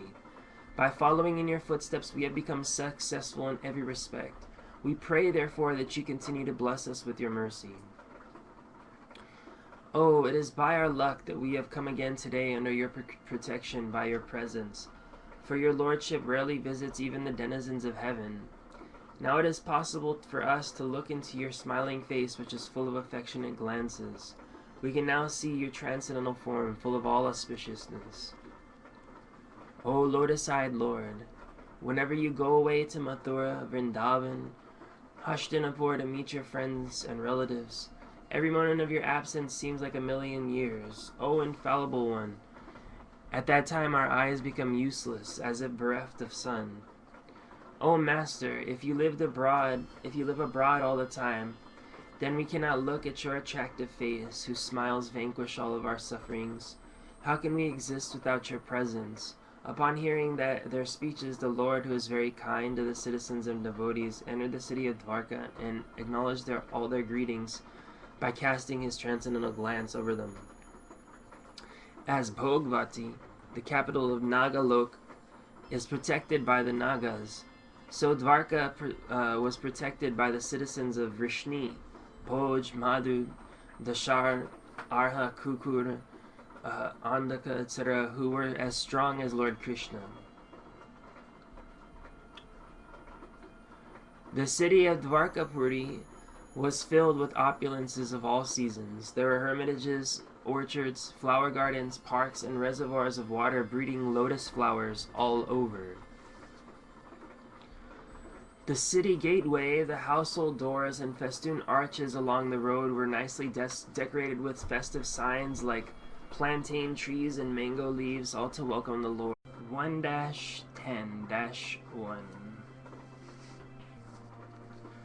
Shanaka Muni asked, after killing his enemies who desired to usurp his rightful inheritance, how did the greatest of all religious men, Maharaj Yudhishthira, assisted by his brothers, rule his subjects?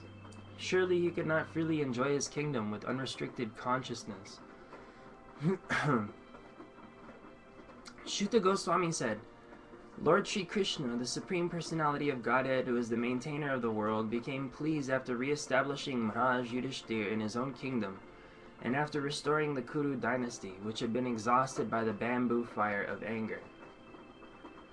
Maharaj Yudhishthira, after being enlightened by what was spoken of by Bhishmadev and Lord Sri Krishna, the infallible, engaged himself in matters of perfect knowledge because all his misgivings were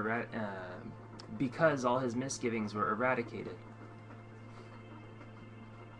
Thus he ruled over the earth and seas and was followed by his younger brothers.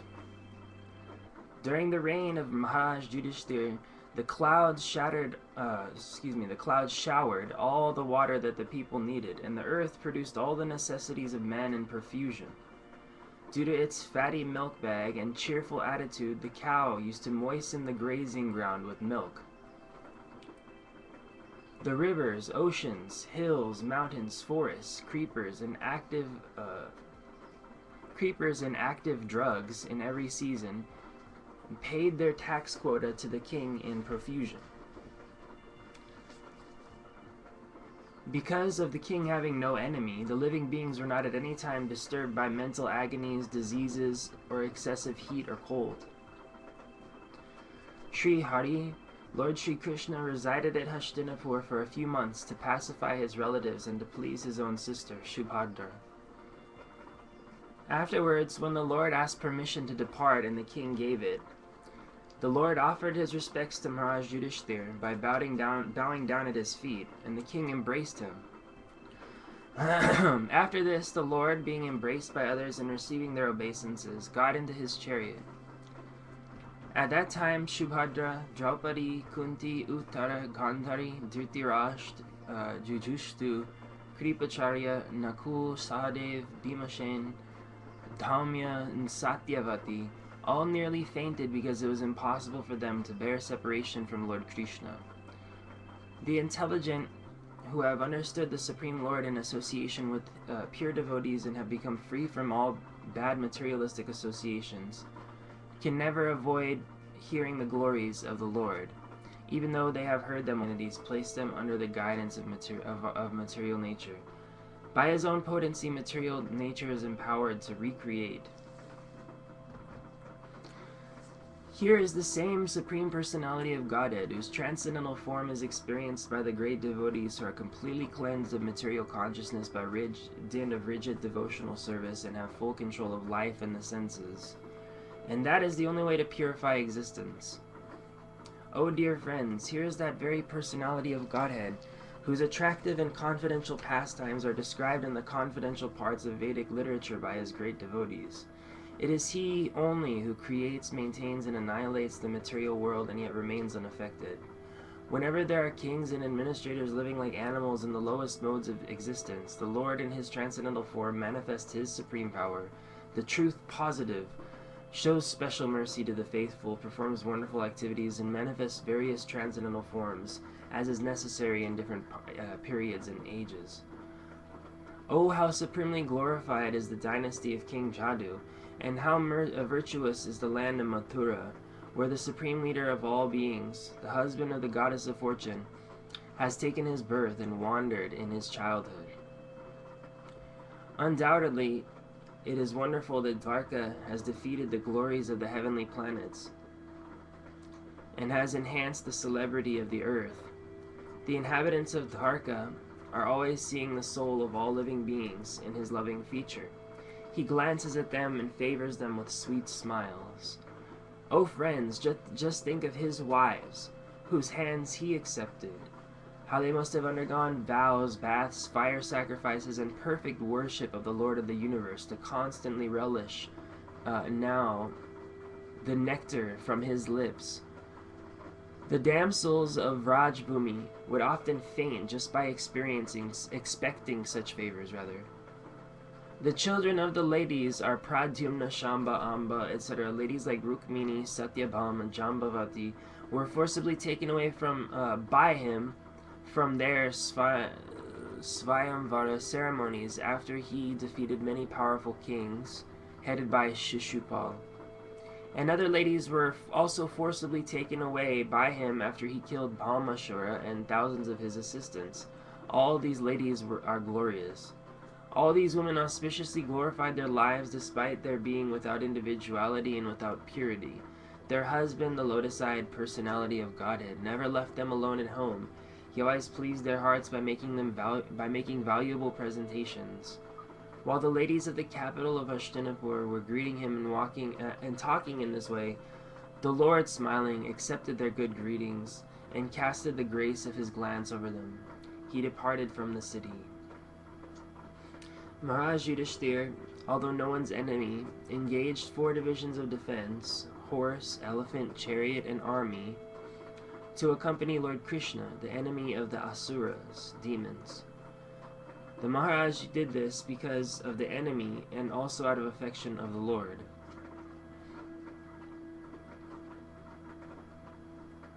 Out of profound affection for Lord Krishna, the Pandavas, who were of the Kuru dynasty, accompanied him a considerable distance to see him off. They were overwhelmed with the thought of future separation. The Lord, however, persuaded them to return home, and he proceeded towards Dwarka with his dear companions. O Shanaka, the Lord then proceeded towards Kurujangal, Panchal, Shudashen, the land on the bank of the river Jamuna, Brahmavarta, Kurukshetra, Matsya, Sarasvata, to the province of the desert and the land of scanty water. After crossing these provinces, he gradually reached the Salvir and Abhira provinces, and then west of these reached Dwarka at last. On his journey through these provinces, he was welcomed, worshipped, and given various presentations. In the evening, in all places, the Lord suspended his journey to perform evening rites. This was regularly observed after sunset.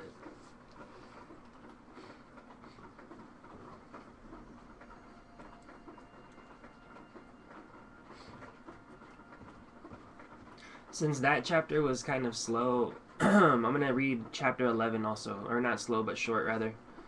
Let's just read chapter 11 as well.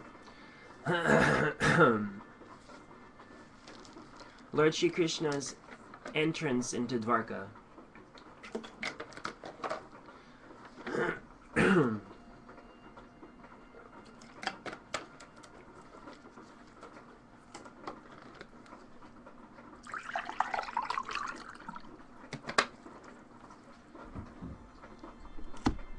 Upon reaching the border of his prosperous metropolis, known as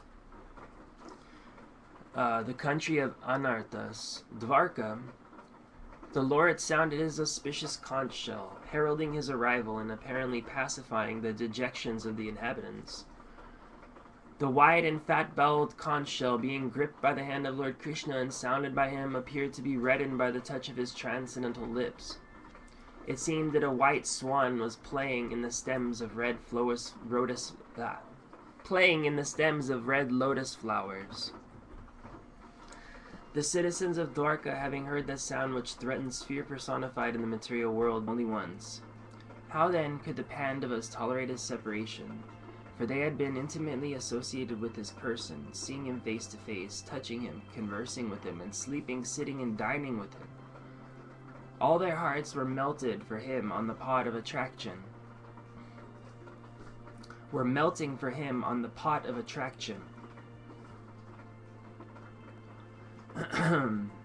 They looked at him without blinking their eyes, and they moved hither and thither in perplexity. The female relatives, whose eyes were flooded with tears out of anxiety for Krishna, came out of that palace. They could stop their tears only with great difficulty. They feared that tears would cause the misfortune at the time of departure. While the Lord was departing from the palace of Hastinapur, different types of drums, such as the mridanga, dhol, nagra, dunduri, and dundubi, and all flutes of different types, the veena, gomukha, and peri, all sounded together to show him honor. Out of a loving desire to see the Lord, the royal ladies of the Kurus got up on top of the palace, and smiling with affection and shyness, they showered flowers upon the Lord. At that time Arjun, the great warrior and conqueror asleep, who was the intimate friend of the most beloved Supreme Lord, took up an umbrella which has a handle of jewels and was embroidered with lace and pearls. Uddhava and Satyaki began to fan the Lord with decorated fans, and the Lord, as master of Madhu, seated on scattered flowers, commanded them along the road. It was being heard here and there that the benedictions being paid to Krishna were neither befitting nor unbefitting, because they were all for the Absolute, who was now playing the part of a human being. Absorbed in the thought of the transcendental qualities of the Lord, who is glorified in select poetry, the ladies on the roofs of all the houses of Hastinapur began to talk of him. This talk was more attractive than the hymns of the Vedas.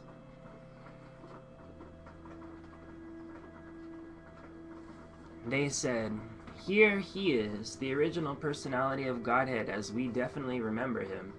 He alone existed before the manifested creation of the modes of nature, and in him only, because he is the Supreme Lord, all living beings merge, as if sleeping at night, their energy suspended."